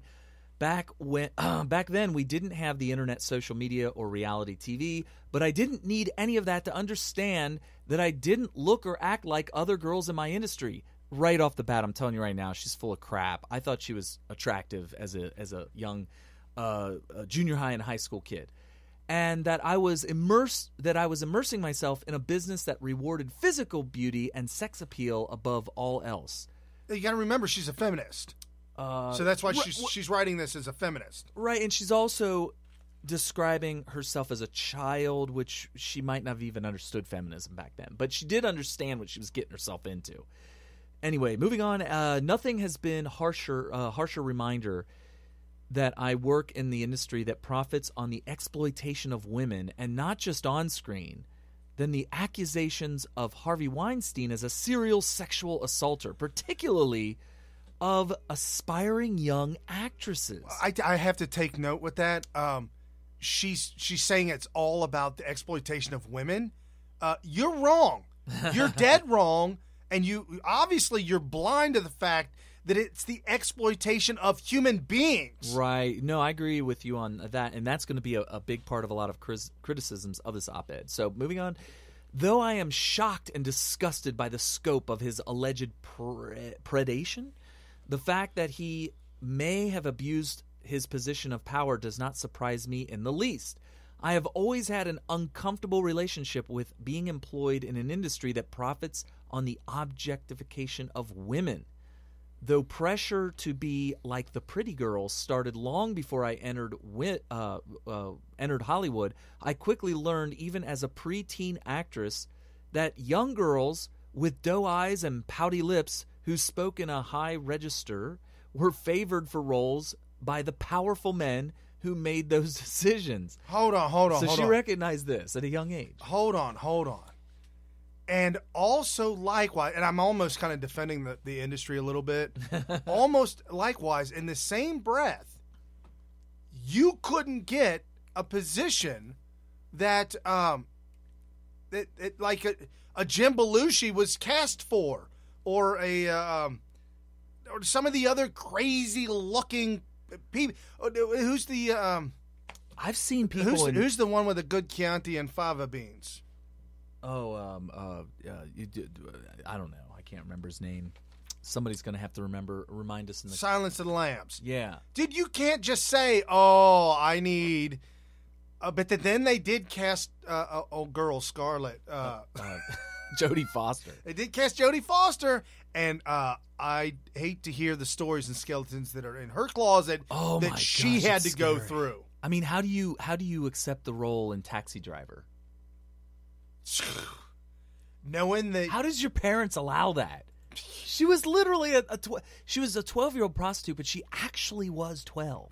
It's not like she was some adult that really has features that make her look young. They cast a 12-year-old to play a prostitute. Right. Oh my goodness. Anyway, yeah, are you still looking up Silence? He's looking up cast of Silence of the Lambs. I should probably be looking at the comments section. My phone is locked up, so I don't got anything. Oh no, that's not good. Anthony Hopkins. Oh, that's Thank you, guys. Thank you. Yep, Anthony Hopkins. No, when you see Anthony Hopkins, don't tell me. I mean, yeah, when anybody cleans up and they have makeup on, they look good. But let me tell you something. If you saw Anthony Hopkins at Kroger's, at the grocery store, in a pair of sweatpants and a T-shirt, you might take a couple steps back away from it. I might say, John Voight. Yo! Can I get your autograph, John Voight? He would, in his British accent, probably blow up on me. Yeah, or if you went up to old boy and said, "Sui, sui." Oh, Ned Beatty. Oh, If I ever see him, I'm definitely going to do that to him. I'm going to scream across. You say meet him in like run into him at a grocery store. I will make sure I'm halfway across them, and I'm going to scream, "Squeal like a pig!" Oh my gosh, that would be how so do funny. you not? I'll make sure I'm scoping before I do it. Right. I'll turn the scope on, and I'll say, "Guys, there's Ned Beatty over there. Check this out. Squeal like a pig!" Okay, all right. Let me shed some light on this, folks. When I'm not laughing at Ned Beatty, I absolutely. He has one of the greatest monologues of all time. But I feel so bad for people like that are willing. When I say you've got to do what they want you to do, you've got to do it to the point to where it's better than what they thought you could possibly do. So when in the script that he's reading, they're like, dude, we're casting you for this this part. You're going to be drop trow. I want you to read this part, and you're going to be with some cool dudes like John Voight. He's going to be a Billy Bad. Cool. You got Burt Reynolds, who's cool. All these cool dudes around you. Bunch of alpha males. Right. Except for the one guy that died. He was kind of a cuck. Well, yeah, and he's supposed to. But you're going to be the one that gets brutally, and we want you to do this beyond our wildest expectations. Okay. And it's method acting. And he says, well, let me go on a method acting weekend. I'll be back. I have to do some research for the role.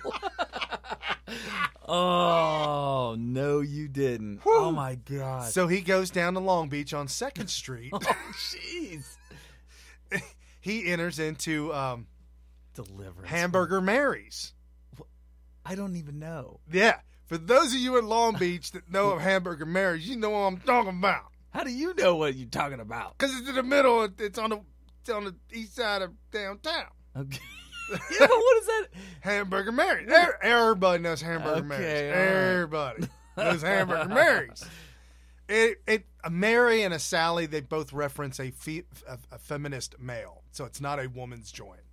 Anyways, I feel really bad because I couldn't do that. There were some emotional roles that I actually tried out for. One of the last ones I tried out for, strangely enough, was a white kid having a conflict with a black person and having to say the N-word and being emotional. I don't think I've ever told anybody about this. They had you rehearse that? Yeah, well, I was on stage. You had to play, so you were playing a racist. Yes. Did you do it with a Southern accent? No, that's why I didn't get the part. Yes, if you did it with an Alabama accent, you would have absolutely got that. And job. so I had to get violent and emotional, and I had to say the N-word because it's part of the script. And I'll tell you what, man, it takes a lot. Did it make you cringe? Yeah. Oh yeah. Did you hesitate? Did you stutter?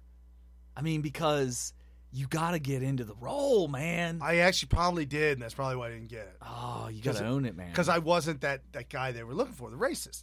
Ed Norton, American History X. I mean, dude did a good job.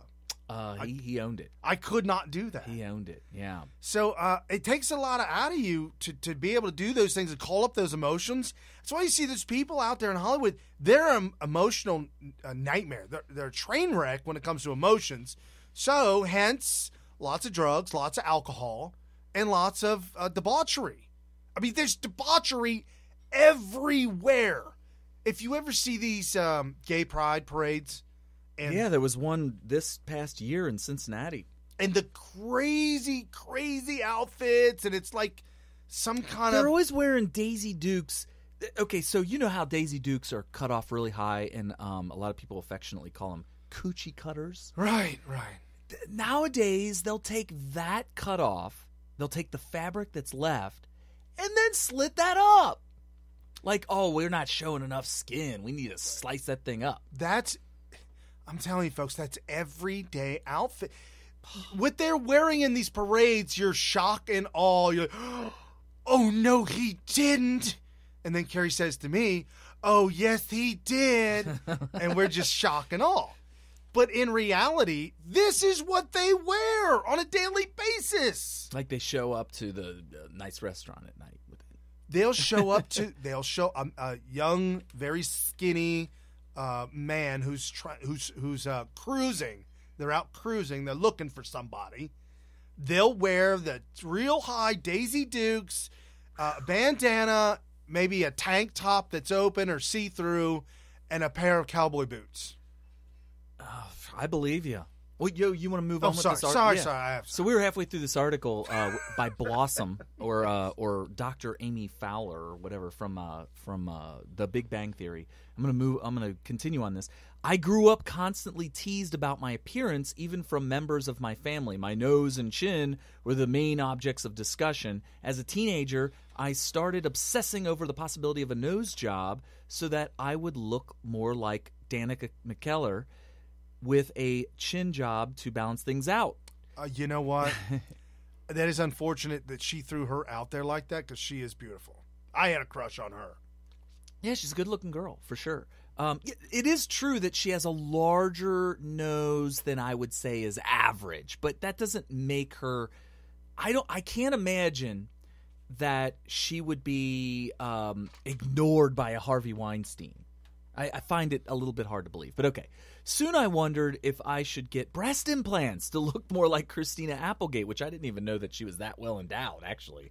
I mean, I know she wasn't flat-chested, but I never looked at Christina Applegate and said, oh my goodness, look at that chest, or anything like that. It was more like she had the hair, and she always had the really bright red lipstick and all that kind of stuff. But anyway, who got so much more attention for her curves. Actually, it was more like a lack of fabric body, but anyway. Right. I consistently felt like a troll compared to many of my contemporaries. A TV Guide critic described me in a review of the pilot episode of Blossom as having a shield-shaped face of mismatched features.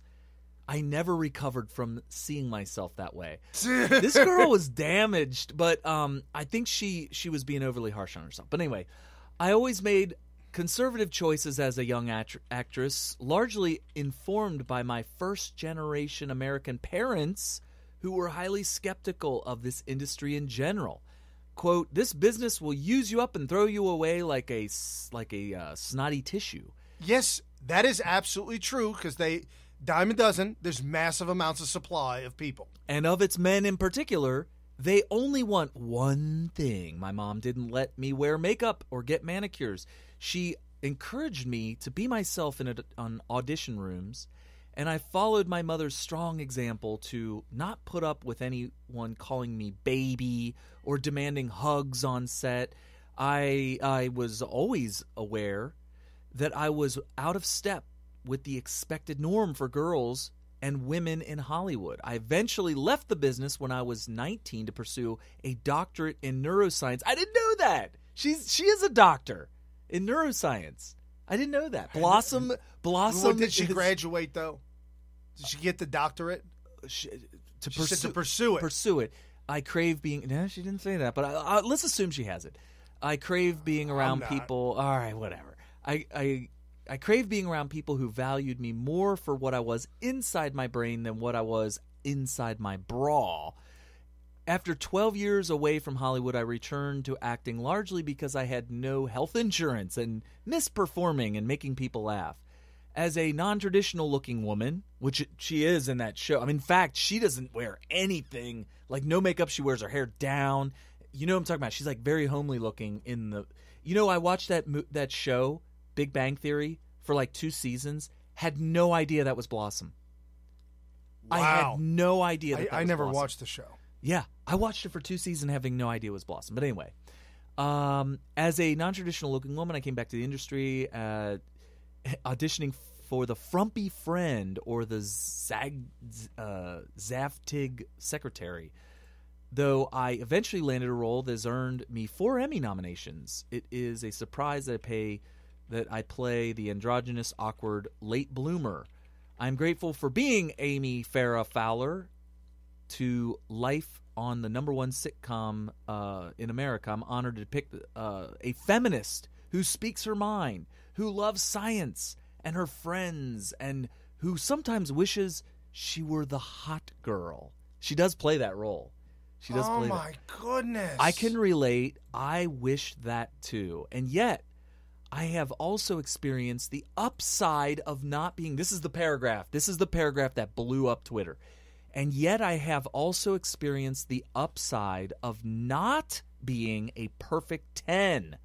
As a proud feminist with little desire to diet, get plastic surgery, or hire a personal trainer, I have almost no personal experience with men asking me to meetings in their hotel rooms.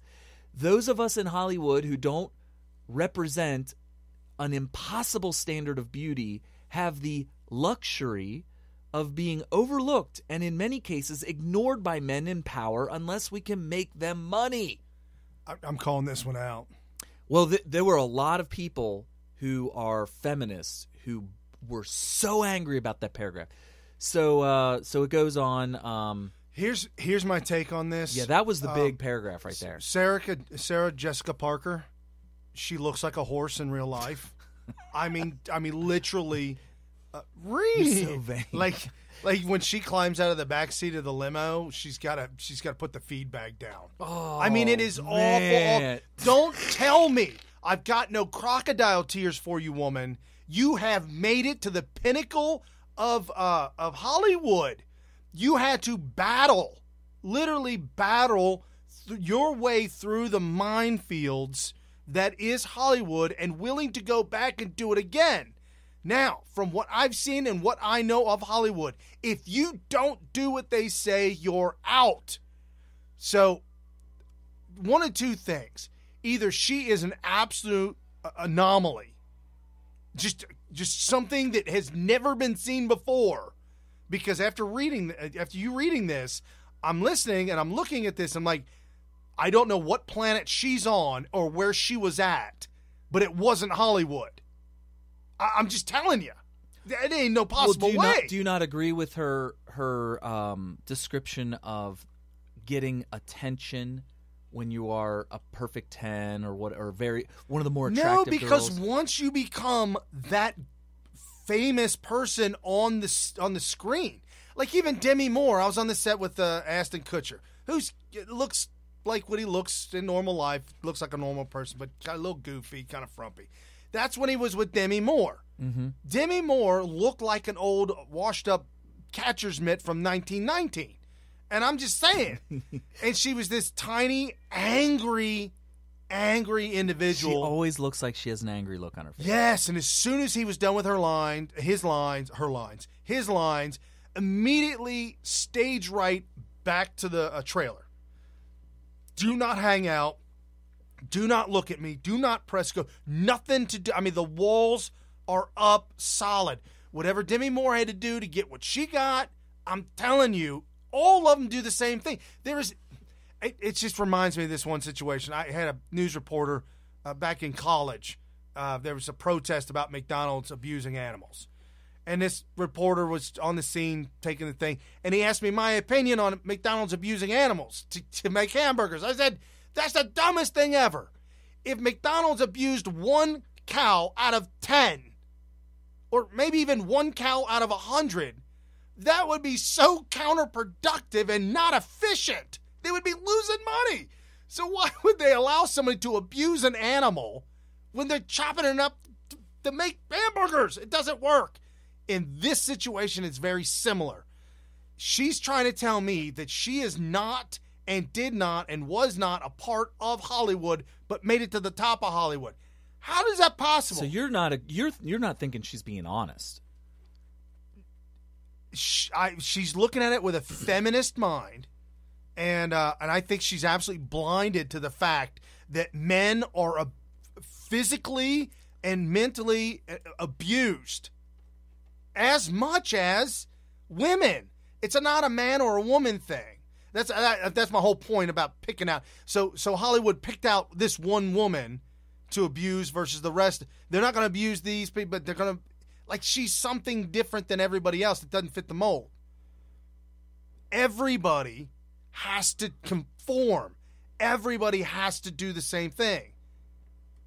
it is what it is. Yeah, she got a lot of criticism on that. That's for sure. It's a huge, like I said, the gay mafia, the feminist mafia. You've got the Jewish mafia. That's no joke about that either. That is absolutely for real. The Jewish mafia out in L.A. And you just gotta be the puppet until you get to be a Robert De Niro, or you get to be this Alec Baldwin, or this well-known, famous individual, and then at which point in time they may allow you, because the producers on the set are starstruck, and they'll allow you to improvise. But until then, if you ever think that you're going to improvise something, or you're ever going to give your own personality into it, oh, well, Brian, it's acting. No. If you act it the way they don't want you to act it, either you don't get the job or you better redo it. Well, let me give you some feedback from some of the leftists that were criticizing Blossom for her article. No. Mayim is her name. Mayim Bielik. Mayim Bielik is way off the mark this time. There is no safeguard against sexual predation, is what she said. So, I mean, in a way, this woman kind of that was Haley Cross. Sounds like you guys share the same belief there, that it doesn't, she wasn't describing what you remember, what you've seen. Well, if she was a child actress entering into Hollywood, first and foremost, that is the most dangerous thing you could ever do to a child, is take them to Hollywood. It's amazing that Drew Barrymore survived. Amazing. Probably tens of thousands of dollars in therapy. Right. Probably. And then Patricia Arquette said, I have to say, I was dressed non-provocatively at 12, walking home from school when men masturbated at me. It's not the clothes. Well, Bill Clinton can testify to that.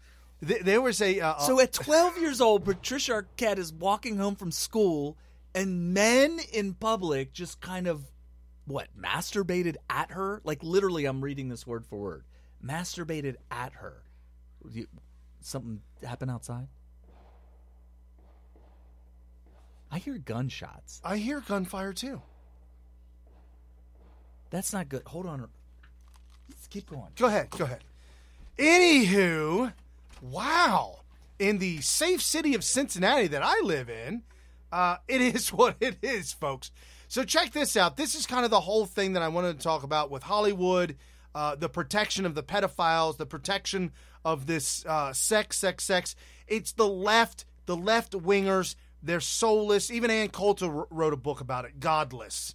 They're godless and soulless, and literally sex is their identity. It's who they are. It's what they are. It's a part of their entire culture.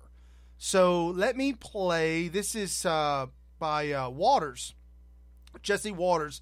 He's on Fox News, and they're talking about the scandal. Oh, this is the five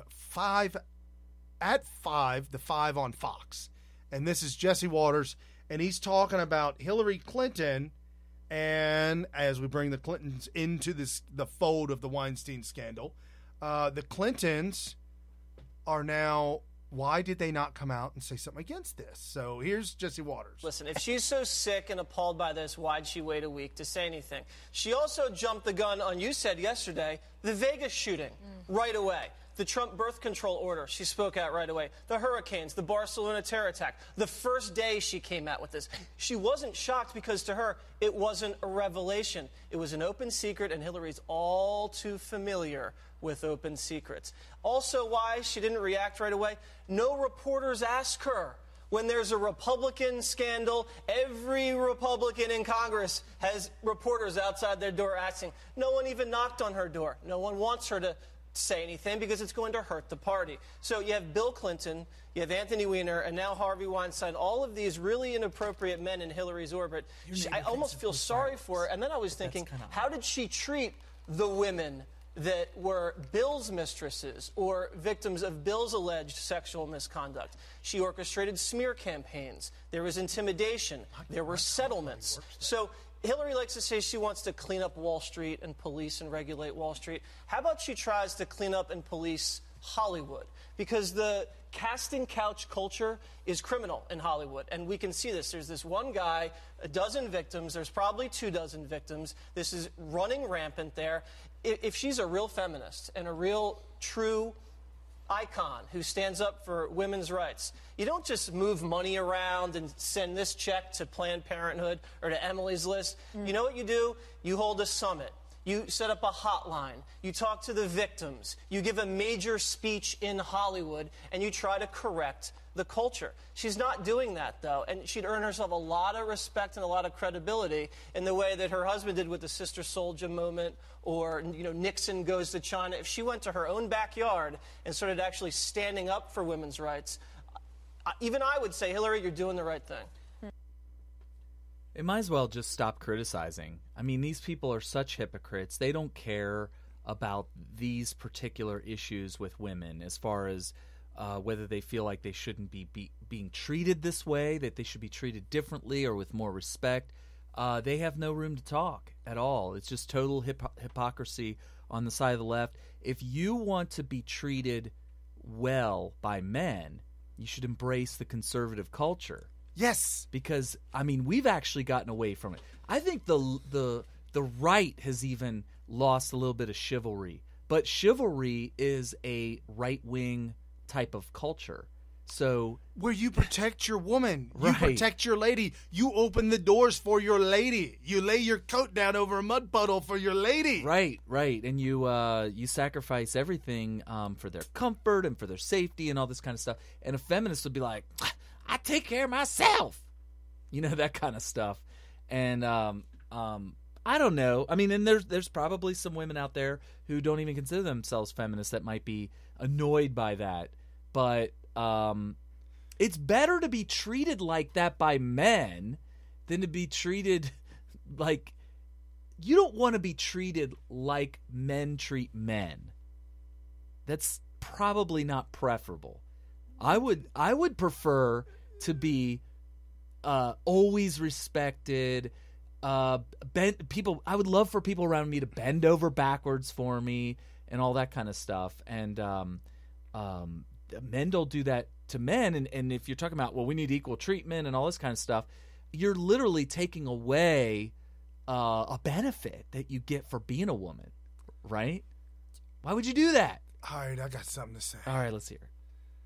In Hollywood, I understand now what the women say when they say, they just keep staring at me and they're looking at me and the googly eye.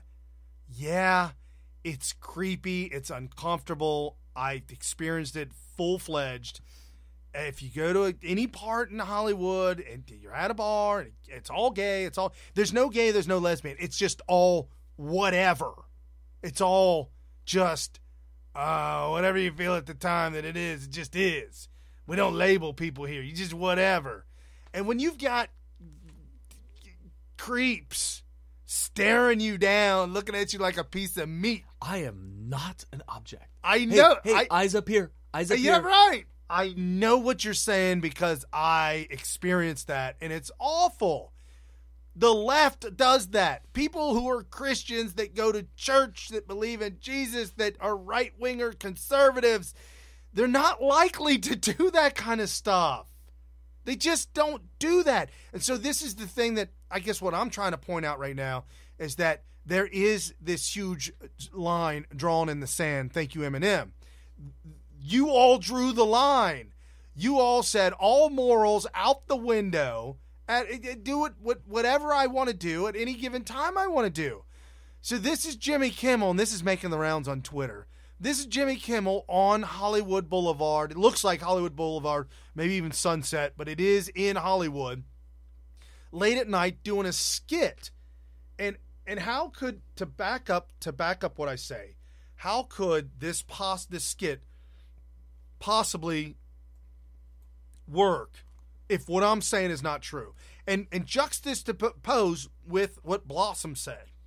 I've stuffed something in my pants, and you're allowed to feel around on the outside of the pants. You have 10 seconds to then guess what is in my pants. You should use 2 hands. 2 hands. You've done this before, haven't you? Maybe it would be easier if you put your mouth on it. What? 18. Okay, good. You sure of that? Because Uncle Jimmy doesn't need to do time. You're gonna make a fine wife. I think I wore the rubber underpants. And your guess is? Vibrator? A vibrator? No, it is actually a zucchini with a rubber band on it. But you can use it as a vibrator if you want. Look. This is a good game. This is a good game. So, here's the thing about Jimmy Kimmel. He used to be the host of The Man Show. And it was hilarious. And there was was that a skit from it, or was that from The Tonight Show? I feel like that was a skit that they drug out from. Might have been The Man Show, but my whole point with that skit that's making the rounds, my whole point with that is, that's on Hollywood Boulevard. That's girls dressed up to go to a club that see a camera turned on, and they're like, uh-oh, now's my time. I gotta have that elevator speech. I gotta have it ready. So you're saying that when Trump said that when you're rich and famous, they'll let you do whatever. In this case, Jimmy Kimmel just proved it. Yeah, Jimmy Kimmel said, hey, look, I got a camera on. Watch me get these women to feel all over my package. Right. Strangers. Yes. An 18-year-old that looked like she could have been 15. Yes. Yeah. So, yeah, I mean, he kind of proved that, and it's the Man Show. I find it hilarious. Look, they were consensual. He said, they all had to sign off on forms that they're willing to do. It's all good. So if you're telling me that these women had to sign off on forms, then who's objectifying who? But you're allowing yourself to be that. Yeah, I'll tell you what, I have not really very much at all since this whole story about Harvey Weinstein broke really shed much a tear by anybody claiming to be a victim. I really haven't. And I've always had this, you guys could get really mad at me for this, but I don't care. I maintain this. I actually had this philosophy since I was very young, pretty much all the way back to when I was probably 18 years old. Okay. And that is that if you have been sexually assaulted in a manner that is so bad that you think that punishment is due to the person who did this to you, and you didn't go to the cops, then you need to shut up. I mean, seriously, do some. And as a man, it outrages me to think that a guy got away with that. It really, really angers me. No, and Carrie and I are both on the same page. When I was younger, I was very angry when I would hear about things like this. Yeah, I would be like, guys would get away with this stuff. Wait a minute, you're telling me you want me to start feeling bad for you? You want me to start getting outraged at this guy that did this to you? And you did what? So you went to the cops, right? You did a police report? No. Well, what are we talking about here? What are we If you were my sister or my daughter or a good friend, obviously this would be somebody. Yeah, somebody's posting up. I think it might be.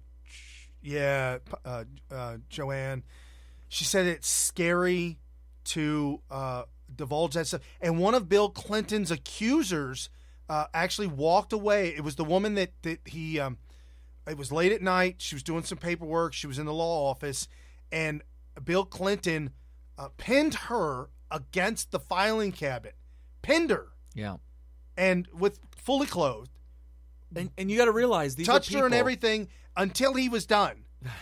Fully clothed, and she never. Not only she didn't say anything, but she, in the end, said, "I will not come out. I don't want to get involved in that." Well, we need to change the culture, and I have a daughter.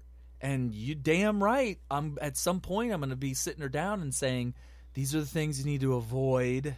And, Brian even kind of made me realize how you can't hold back when you are telling them what they cannot ever do. Like Brian said, you don't ever let yourself get alone with another man in a room. Under any circumstance. I even told him, I said, if you're at somebody's house and the husband or the wife, even if it's the wife, you've still got to be on guard.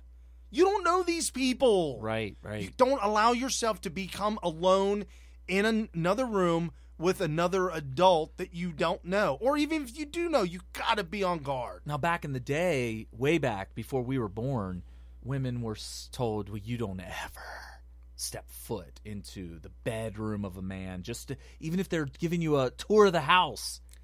Ain't no reason to go up in there. Right. And then also sometimes if you're on a date, you don't ever walk into the house at all of the man unless, you're pretty much given the green light at that point.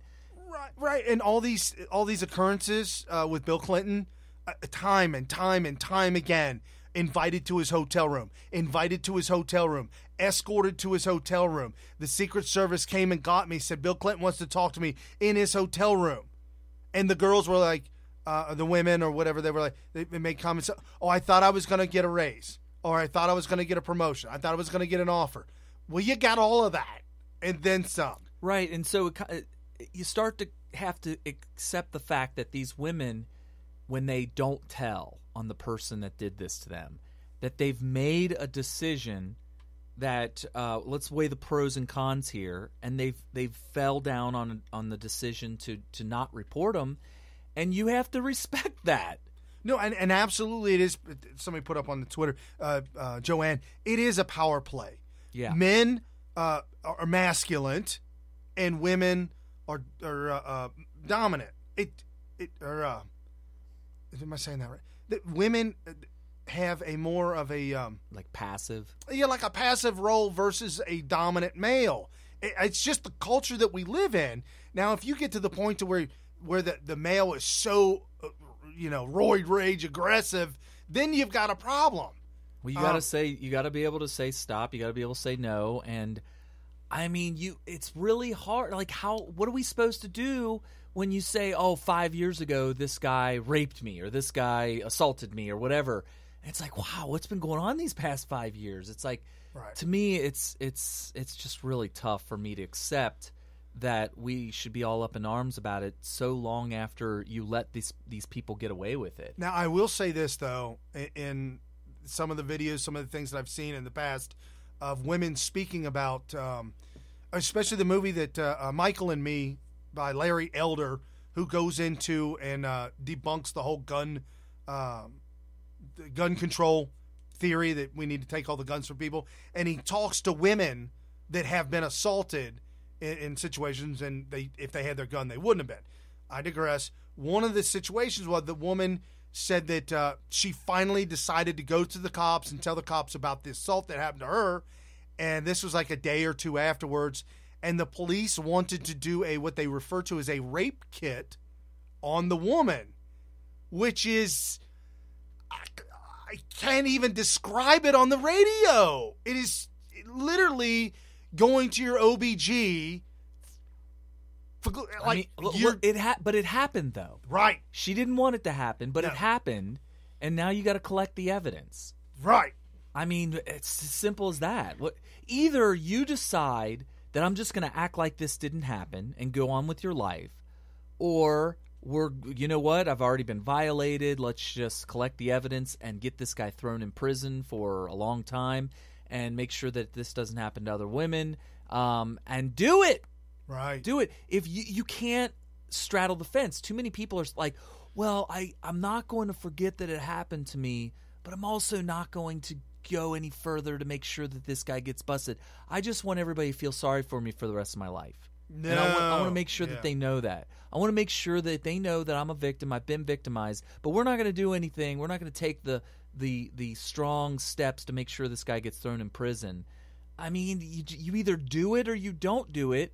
And I almost feel like, well, gosh, if you really decided that you're just going to not get this guy busted, then you might as well just Control-Alt-Delete the actual event and just say, all right, it didn't happen. I'm never going to bring it up ever again. I'm not going to think about it anymore. I'm just going to act like it didn't happen. One of the folks on the Periscope said that they worked in the ER, and they said the rape kit that they use when the victim comes into the ER, they said it's absolutely humiliating to the victim.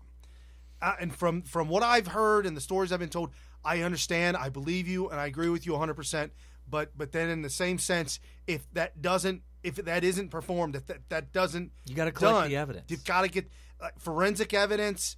If there's a homicide or there's a murder, I mean, the victim is dead. They'll collect the evidence. Okay, let me and put then it to you find this the way. guy. All right, here's a perfect one for all you women out there listening. This is a perfect example. This is a perfect example. I never thought we'd ever go down this road. If my daughter got raped, full-blown raped, and she came to me and told me, Daddy, last night I got raped, or whatever, I would take her and make her take that rape kit. I would make her. I would say, look, this is going to be humiliating, but if you let this guy go, are you out of your mind? He's going to do it to somebody else. I would make her take that rape kit because I said you're going to feel better knowing what we're going to do to this guy. Hey, that reminds me of Kobe Bryant. Yeah? He had knee surgery or whatnot, and he was held up in a hotel room, and the hotel lady, girl, young woman went up to see him. And whatever happened, happened. And so a couple days later, she's at home. She doesn't want to go back to work. She's physically in pain, and her mom finally says, you've got to tell me what this is. I'm taking you to the doctor. And so she tells her mom, well, I got with Kobe Bryant, and it went the wrong way that I didn't in it. Oh, my goodness. And so now I probably should get looked at. Oh, boy. So she was injured. So she did, and her mom took her there, and one thing led to another. She said it wasn't rape, but Kobe Bryant paid out a big chunk of money, and she walked away. Well, I mean, at least I got to give her a lot of props for giving it a shot. And I don't know, maybe But she went up to his hotel room. Right, okay. And there's people out there that are going to hear that and say, oh, Brian, you're blaming the victim. I mean... I had a girlfriend back in college that this was the last straw with her. And you know her. Oh, my goodness. We got on this topic, this subject, and I said, no, of course it's not right. But if you go downtown Cincinnati and over the Rhine in the middle of the night and think that you could walk through downtown. Through the alleys. Why would you take that topless, risk? bottomless, in a bikini, and think something's going to happen. Brian, I have the right. No. Even as a man, it's probably even more dangerous. Because at least with a woman, you might live. You might live. As a man, you'll probably wind up dead. Right. But what if a man, forget the sexual part of it, be a man, walk through over the Rhine, and by the way, over the Rhine's gotten a lot better over the past decade, right. But let's say back in the 90s when it was like really bad. That's when we got in this argument, like 98, 99. Yeah, okay, so walk through over the Rhine as a man, and you end up getting shot, and you come out and you say, people start saying, well, Carrie, why were you walking in over the Rhine at 3 a.m. on a Saturday night or Friday night? Just walk. It's a free country, man. What are you saying? That I don't have the right to walk down the street and over the Rhine at 3 a.m. in the middle of the night through the alleys in places where it may be a public alley. It may be an area that's not private property. Right. So I should have a right to walk down there. Can we exercise a little bit of common sense and see, here? This is where I'm coming at the feminists with this. This is where I'm coming at the left-wing nuts who don't take the personal responsibility. Personal responsibility for yourself and for those around you means that you don't make ignorant decisions like that. Means that you don't go to a fraternity party and get drunk and black out, whether you're a guy or a girl. Because even if you're a guy, you might end up with a black marker written all over your face. And you know what? You may say that person shouldn't have done that. And just because I was passed out doesn't not give them the right to write all over my face with a Sharpie. So I stopped doing that, and lo and behold, got no more Sharpie on my face. Oh, man, we've all been down that path. So moving right into the bit. The bit? That this is all about. Hillary Clinton. And the Clinton machine, the Clinton campaign. I played that part from Jesse Waters where all of a sudden news media outlets don't want to talk to her, don't want to talk to the Clintons. And why are the Clintons relevant? Because they're making themselves relevant. The news is making her relevant. The awful book, the god-awful book that she put out is making her irrelevant, but relevantly irrelevant, if you will. And so this is the news that is all negative Trump all day. And look how they twist this Harvey Weinstein thing into Trump. What was your reaction when you first read those allegations? I was shocked and appalled because I've known him through politics, as many Democrats have. He's been a supporter. Yeah. He's been a funder, and, for all of us, for Obama, for me, for people who've run for. There are many, many, many photos of her and Harvey Weinstein laughing, hanging out. He hangs out with Bill Clinton. This is the usual suspects, all of them hanging out together. For office in the United States. This kind of behavior cannot be tolerated anywhere, whether it's in entertainment, politics. After all, we have someone admitting to being a sexual assaulter in the Oval Office. Oh, you mean your husband? She just said we have somebody in the Oval Office admitted sexual offender. Assaulter. Yeah. That's Bill Clinton back in the day. But she's referring to Trump. What gall. She's banking on, well, first of all, she may be suffering from Alzheimer's, but she's obviously banking on the idea that there's enough young people in the world, younger than us, that just don't remember the Clinton presidency. Oh, Barnum and Bailey. Yeah, there's a sucker born every second. There has to be a recognition that we must stand against this kind of, action that is so sexist and misogynistic. And this depends upon women coming forward. Yeah.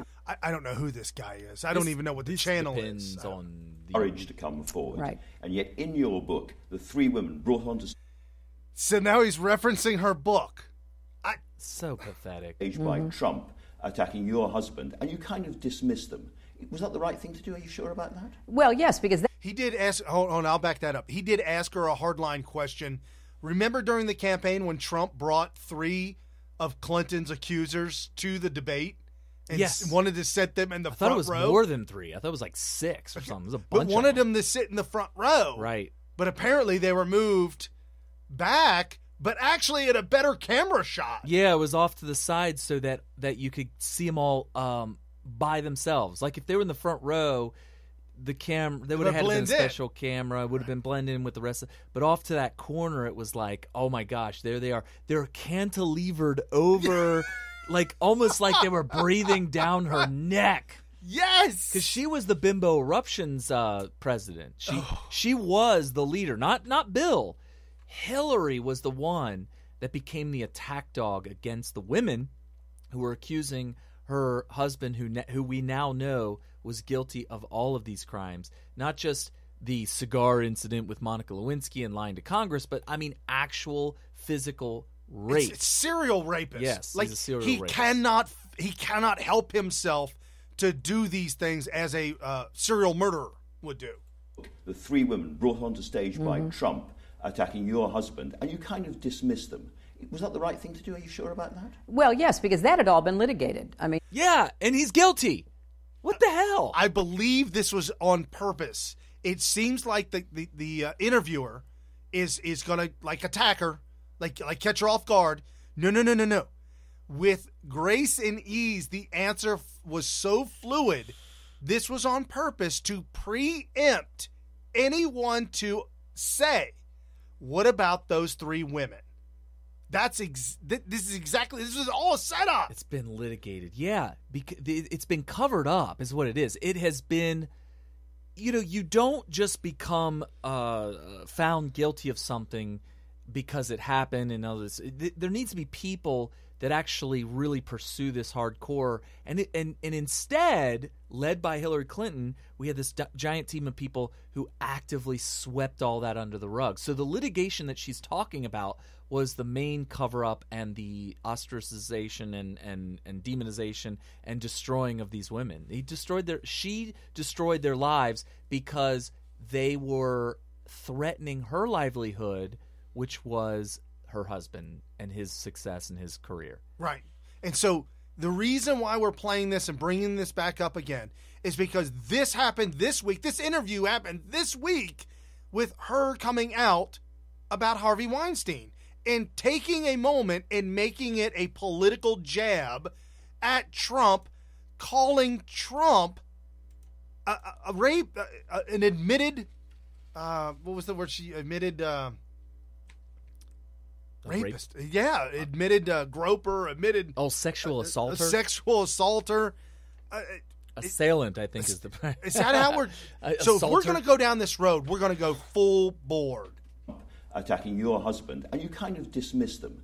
Was that the right thing to do? Are you sure about that? Well, yes, because that had all been litigated. I mean, that was the subject of a huge, investigation, as you might recall, in the late 90s, and there were conclusions drawn, and that was clearly in the past. Do you think... Conclusions drawn, and that's in the past. Cut. New question.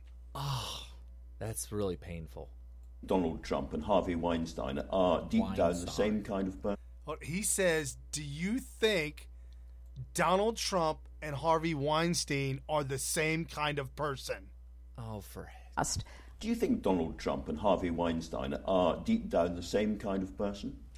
Oh, I'm not a psychologist. I can't draw that conclusion. I think that there are reports, credible reports from women about both that sound quite similar. No! Given what Donald Trump has said and the way he's behaved, do you think he hates women?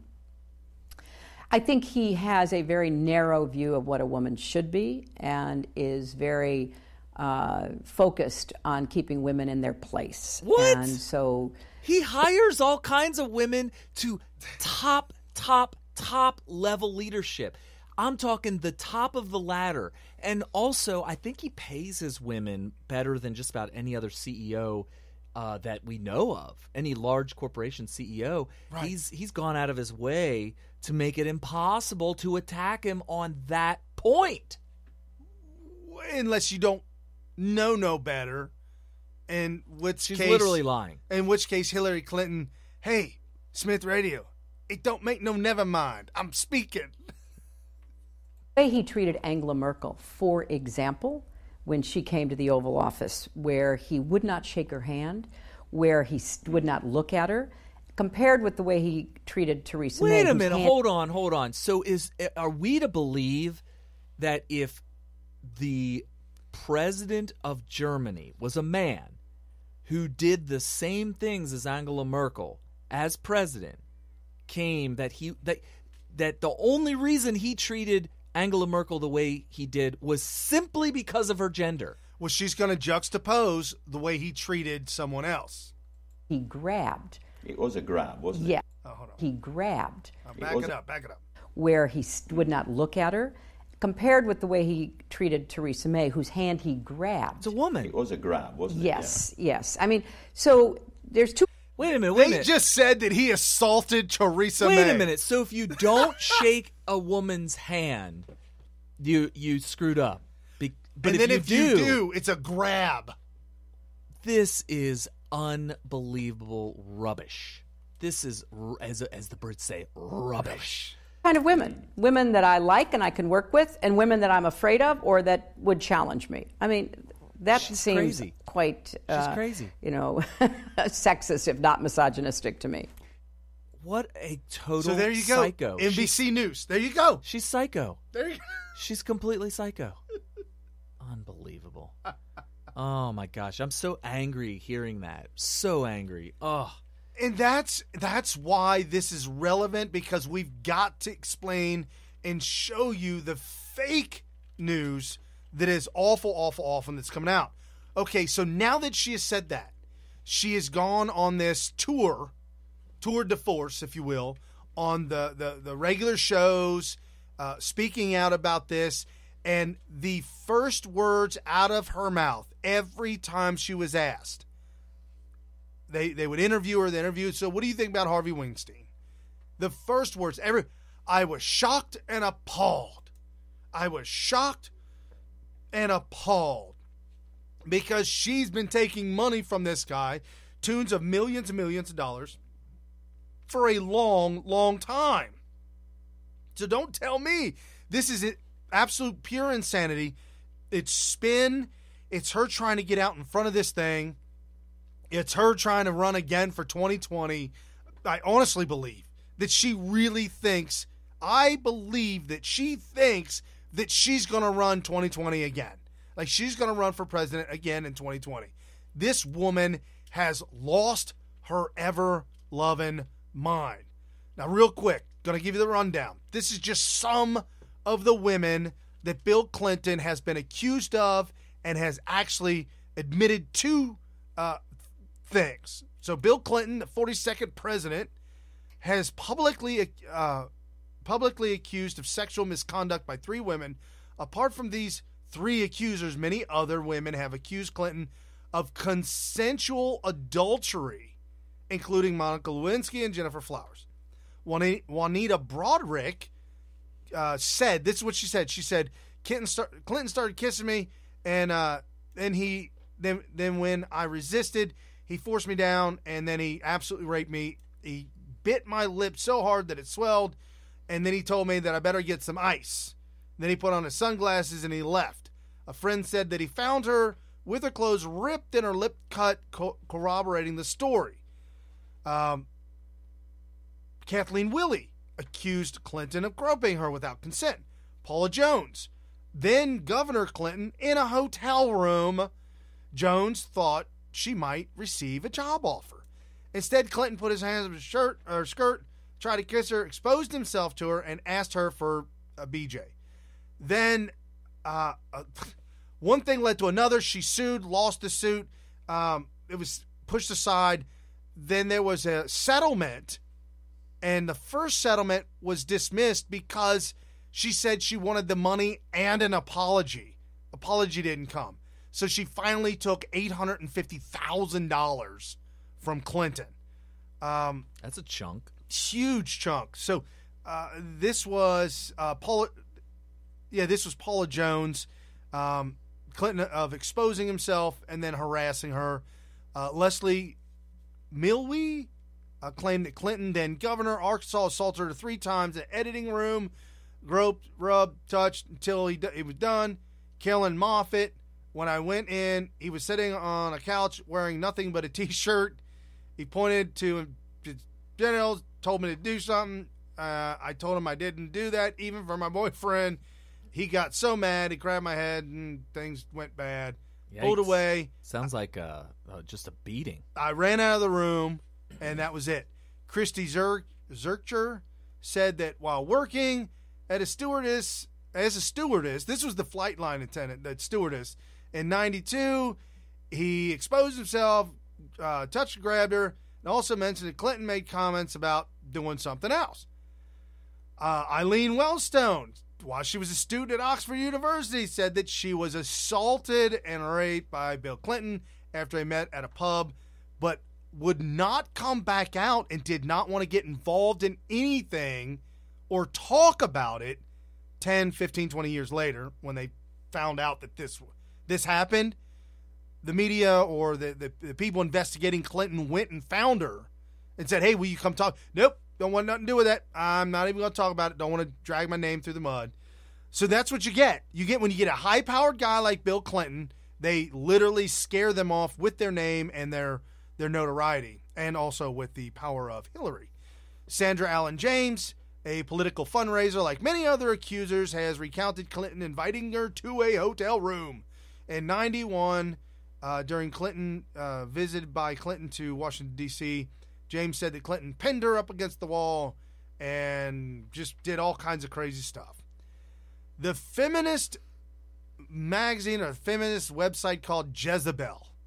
Oh, I've read some of that. Pretty bad. Oh, That's my bad. goodness. Bad stuff there. Quote, Harvey Weinstein, Bill Cosby, Bill O'Reilly, R. Kelly, Roger Ailes, and Donald Trump are not only men who have allegedly abused women from positions of great power, the staffer wrote. Bill, the only men... so they went on this tear and this rant about these men. Bill Clinton was not on their list at all of all these men, but they threw Donald Trump on that list. And in her defense, or his defense, I don't know who the author of that was. Probably her. It's a feminist website. It could very well be that the person who wrote this, I mean, we're all fallible humans, may have not realized that this stuff happened. All the stuff that Brian just read you is stuff that was never really in the news very much back then at all. The only time it ever finally broke out, and the only story that broke out, was when he had to apologize for lying to Congress about the Monica Lewinsky scandal. Right. And what everybody knows about the Monica Lewinsky scandal is that this was consensual. It was just cheating and it was lying to Congress. But it was consensual. Right. And so nobody ever picked up on the fact that he was a rapist, he was an abuser, he was an assaulter of women. And it wasn't until many years later that it gets dragged up into the limelight again that there were all these stories from the past that actually were true. It's just that they've been swept under the rug. So absolutely. And then you've got Clinton's best friend and convicted pedophile Jeffrey Epstein, who's playing disturbingly nicknamed the Lolita Express. I think that was a nickname by the press, though. I don't think that they actually called it Lolita Express, did they? I may be wrong. It's still disturbing its nickname is the Lolita Express. For those of you that don't know what Lolita is, it was actually a book written by a Russian long time ago and was made into a movie by Stanley Kubrick and redone in the 90s, starring Dominique Swain. And it's about a very, very, very young girl who was groomed by a stepfather. Not good. Crazy stuff. Not good. So anyways, I see that we're running out of time desperately. And I know you've got Laura Loomer pulled up on your screen. I was going to say, if we were going to touch on the Vegas thing, which I've been talking about it all week. So for sure, if you're new to the show, you would have... And you may not know that I've been talking about Vegas since it happened. I am like the resident expert on Vegas, and I promised some people, or hinted. I didn't promise. I hinted that I was going to be able to break some news soon, and I was hoping to have information by this show. It's obviously a little delayed. The problem is that the source that I need to get this information vetted through is somebody that I don't know personally. It's a very close friend of mine's very close friend, but somebody that I don't know. Right. So I'm going through a third party here, but it will it's interesting. Here's a little hint for you that nobody's heard yet, but it kind of either supplements or will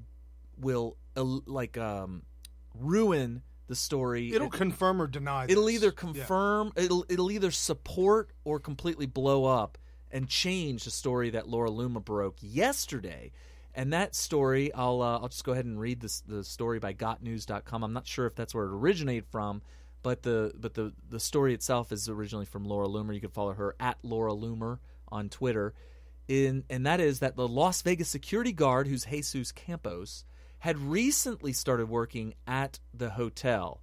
And that's key because everybody's like, well, who is this guy? And is he a CIA guy? Is he even a security guard? Previously, before this story broke, they had found out that he wasn't even registered as a security guard. I didn't know this at the time, but we had found out through all the other people reporting that you can't just randomly get hired as a security guard. You have to get this thing called a sheriff's license, and there's actually several types. You can be registered as an unarmed security guard, and you're not allowed to ever be armed, or you can get stepped up and have a license that allows you to be an armed security guard, and there's a big, extensive background check. I'm assuming because of what we know about this guy, which is very little, but what we do know is that this guy would have had the license to be an unarmed security guard because he was not armed the day he was supposedly working. And so I'm assuming that was because he's an unarmed security guard. And then all of a sudden it's like, well, where is this guy and who's hiding him? And he got who's shot protecting him? 6 minutes before or 6 minutes after? Right. When did he get shot? So the timeline changed. Originally he had been shot after the shooting, and that he was hailed as a hero because it's possible that his intervening during the shooting actually caused the shooting to stop, and maybe even freaked out Stephen Paddock, allegedly the shooter, and caused him to freak out and kill himself right then and there, even though he had a lot of ammo left. Like maybe he was just spooked and said, oh my gosh, I got to end it now before I'm caught, and then I'll have to go to jail and stand trial or whatever, right? So that was the narrative. All of a sudden, out of the blue, we find out that the sheriff decides to tell us that he was shot at 9:59 Pacific time, Vegas time. That is Pacific, right? Right. Okay. 9:59, which was a full 6 minutes before the shooting started, which just blew the lid open for the conspiracy theorists. Because now it's like, well, why did he get shot? You know, those kind of questions came up. So the thing is who is this Jesus Campos? And Laura broke this story. Investigative journalist Laura Loomer is now exclusively reporting that Mandalay Bay Resort and Casino security guard Jesus Campos started working for the hotel June 30th, the end of June, of 2017, just a few months before the deadliest shooting in U.S. history, citing a source in law enforcement. And that could mean a lot of different things. Loomer broke the news this afternoon on Twitter, noting Campos' very recent employment. So here's the actual tweet, and it says, from Laura Loomer, and it says, source in law enforcement tells me Jesus Campos began working for Mandalay Bay June 30th, 2017. Very recent employment. And she actually posted that on October 14th, which was Saturday, at 3:31 p.m. And I actually did a scope last night and talked about my thoughts on that. You won't hear this stuff from lying mainstream media. Keep the GOT news mission alive. Send tips. Okay, so that was... Campos is at the center of two recent timeline changes authorities have made in the last week. Originally, it was reported that he interrupted gunman Steve Paddock's shooting spree over the week. Over a week later, authorities changed the narrative, claiming Campos was shot 6 minutes before Paddock opened fire on the concert goer. Since then, they have corrected themselves again, which we reported on, now claiming Paddock shot Campos just seconds before the massacre. So there were actually three changes. Previously, Laura Loomer reported that Campos has been scrubbed from the Workday, the hotel's employee database. She also traveled twice to his residence, including immediately after he canceled 5 television interviews and went missing. So there's some interesting things about the wording of this reporting, and nobody's picking up on it. You're only going to hear this from Smith Radio, and we're going to find out. We're going to get to the bottom of some interesting things in the next week that may completely blow this thing wide open. Some of the language, listen to this language, Brian, and tell me what you think. Previously, Laura reported that Campos has been scrubbed from the hotel's employee database. Interesting choice of words there. What does that kind of indicate? It indicates that she might be wrong. That it was once she reported... Well, she said has been scrubbed from Workday, the hotels. Here's the problem with the language there. She's implying that he was there at some point. Right. Okay. But she's not saying that, and so she might not be right about that. I don't know if she is or isn't. So she's leaving that open for interpretation. She's implying that he was there at some point, and then she used the words has been scrubbed, indicating that she knew that he was on the database at some point. I'd like to know if that was true or not. Some of these things we can't answer, and we haven't come out with it because we don't know the... We're going to get to the bottom. We're going to get to the bottom of it. She also traveled twice to his residence, including immediately after he canceled 5 One thing I would like to know, and I'm sure she's never going to give up these kinds of sources, which is fine, is how did she find out? How did she beat everybody to his residence? How did she find out where he lived, and why is it that never did anybody ever see him there? They never saw him there, and the 5 appearances that he was supposed to make abruptly scrubbed. Yeah, and it was supposed to be back to back to back. It's not like he was scheduled to do an interview on 5 different interviews and different days, different times during whatever, over the weeks. No, it was like one day he was going to do 5 interviews. And then at the very last second, I mean, literally at the very last second, was a no-show.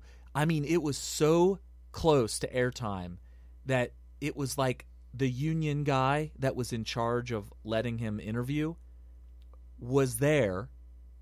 So is Campos. The union guy went back to the green room to get him, to retrieve him. And he had to come back to the producers and say, I know he was just there. No! Yeah, like he literally just ran out. No! But the question is, did the union guy go back and say, just get out of here? Dude, you got to go, bro. Get out of here and I'll cover for you. It's possible. Who knows? But one thing I'll tell you, there's a lot of people out there that are saying, I really like listening to Smith Radio because you guys aren't the conspiracy theorists. You guys are the ones that are the voice of reason and all that kind of stuff. I will tell you this. I don't have any problem with conspiracy theorists who have a theory that haven't been debunked yet. I'm all for that. I'm a big supporter of that. Let's try to debunk them so we can whittle it down to what is plausible and possible. And so there's people out there that are still peddling conspiracy theories that are completely debunked, completely. One thing I will tell you, there's new interviews that have come out. Laura Loomer actually interviewed somebody that she released the interview just yesterday. And there's more. There's like dozens and dozens of people who keep on saying that they heard shots coming from everywhere. They're not lying. These people are not coming out and saying this stuff knowing full well that what they're saying is false.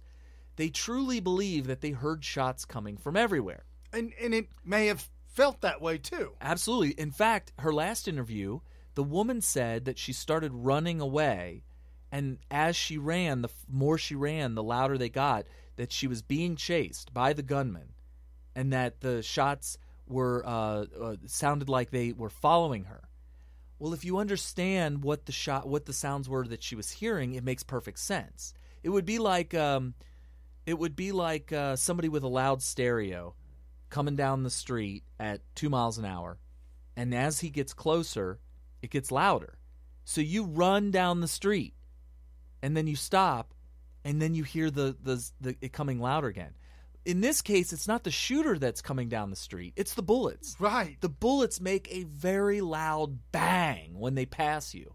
So if you run away from them, you're going to still hear the bullets go by you, and it's going to be a loud bang. So the longer you run, the further you run, the more you're going to be like, oh my God, they're chasing us. I can't get away from it. Yeah, and they're truly going to believe this. They're truly going to believe this.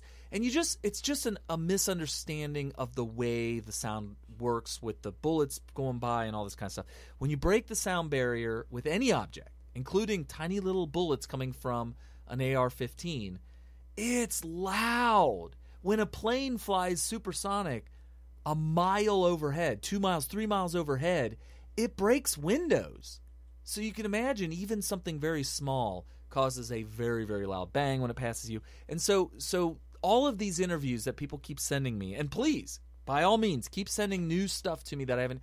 I love, love, love when you guys send me a video that I haven't seen yet or an article that I haven't seen. I'm like, oh, cool, new information. And I'll read it. But everything that I've seen so far, including the new eyewitness testimonies, it actually conforms with my belief now that it's starting to look. I'm starting to really lean heavily towards there not being more than one shooter. Does that mean it's not a conspiracy? Hell no, it doesn't mean that. This could absolutely be a conspiracy. In fact, I'm starting to conclude that it's a conspiracy. But that does not mean that we have multiple shooters, and I feel like there's this dried up, wore out rabbit hole that people just keep on diving down, and it's becoming a waste of energy. There's people that could be pursuing more fruitful endeavors and going down rabbit holes that might have some new information down them, but we're not having people go down them rabbit holes because they won't come out of the multiple shooter rabbit hole. And it's like, okay, let's get beyond the multiple shooter rabbit hole and let's start going after answering questions that really need to be asked, like this Jesus Campos thing. I love that we're really pursuing this. I love that Laura Loomer is bird dogging that, because that I think might have some fruit at the end of that rainbow. So we're saying that there is no information to confirm or deny, or there's no information to confirm or even suggest that there is multiple shooters. There's no evidence out there that shows multiple shooters. None at all. And believe me, I'm still open to receiving any new information whatsoever. Just don't send me the picture of the cops that are on the ground in the crowd. Yesterday, people every single day, at least one person sends me the video of the 2 cops captured inside the venue that they allege are shooting point blank at crowds of people in the venue. It's been totally debunked. It's not even close to being accurate or true. There were 2 cops in the venue being shot at, and they were reacting to the shooter in the Mandalay Bay. He wasn't shooting at the crowd inside the venue. It's been debunked. So you can not send me that anymore. Walk away from that. Please walk away from that one. There's some others too, but I like to hear lots of eyewitness testimony because they're all in different areas. They all experienced something different. They all fled to different areas, which I think is interesting. A video just came out right before the show of a guy who fled into Tropicana, I think. Or no, he's a Hard Rock Hotel. He fled to the Hard Rock Hotel, and there was mass pandemonium there because there were a lot of people that were from the actual venue that were there freaking out, wondering if the shooters are coming. Yeah, it was crazy. It was really crazy.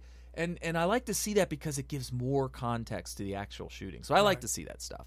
So yeah, I mean, we'll let you know firsthand, first and foremost, when I can find out more information that we can break about Jesus Campos. I have a friend, a very close friend. This isn't just somebody that I made contact with in Las Vegas. This is a not childhood friend, but I mean, I've been friends with this guy over 20 years. Over 20 years, like 22 years I've been friends with this guy. He's lived in Vegas for about 20 years. So his dad worked for Mandalay Bay in security at a high position. Right. Leadership position in security at Mandalay Bay. And his mom also worked in security at Mandalay Bay. You might be able to dox him at this point after the information I just told you. But he personally works in security in Vegas, but not at Mandalay Bay. But he has friends that work in security and law enforcement all across Vegas. Why? Because he's been there for a long time. His dad's been involved in this industry for a long time. He's been all over. He knows it backwards and forwards. And he has friends that are going to get us answers. And I'm just waiting to get a particular piece of juicy information vetted for you guys. And I won't release it unless it's vetted because I'm not going to be a gossiper. I'm not going to do it. Awesome. Love that. Love that. Hey, folks, real quick, the executive order that Donald Trump is using to dismantle Obamacare, CNN came out with their report. Trump begins Obamacare dismantling with executive order. Thank you. I know. I started to read it. It was phenomenal. Yes. President Trump took his first steps Thursday towards fulfilling his vow to dismantle Obamacare, signing an executive order that says he will bring affordable health care insurance to millions more people. Yeah. That was by CNN. And they were lamenting the whole fact of that he's doing this. So, folks, he's been working with Rand Paul on this. Rand Paul, I know you got some issues here and there with Rand Paul, whatever. I'm telling you right now, Rand Paul talked with Sean Hannity and said, I'm trying to get with Trump so that we can work this out. I've got some things. There's ways that he can do this without going through Congress and the Senate. Lo and behold, months later, bada boom, bada bing, Rand Paul was right. And so Trump is doing what he's got to do. This is not Trump bowing out. This is Trump not being able to cut a deal. This is Trump not being able to make a deal with people who don't want to play the game. You got the GOP and the DNC who are not even in the game anymore. You've got to play the game to make a deal with somebody in the game. Does that make sense? Yeah, absolutely. I think that, he's a deal maker. Art of the deal. I think he's going to make America great again. And I can't wait until he breaks down the firewall of Congress, and it just turns into a flood of great legislation that's going to be a permanent part of Make America Great Again that will transcend his presidency for a generation. Absolutely. Folks, this is Fast 3 hours you'll spend anywhere in your entire lifetime. Share this, share it on Periscope, share it on Twitter, share it on Facebook. If you ever want to go back and listen to all the old shows, you can find them all on YouTube and Spreaker, everywhere. We're all over the place for you. Good night.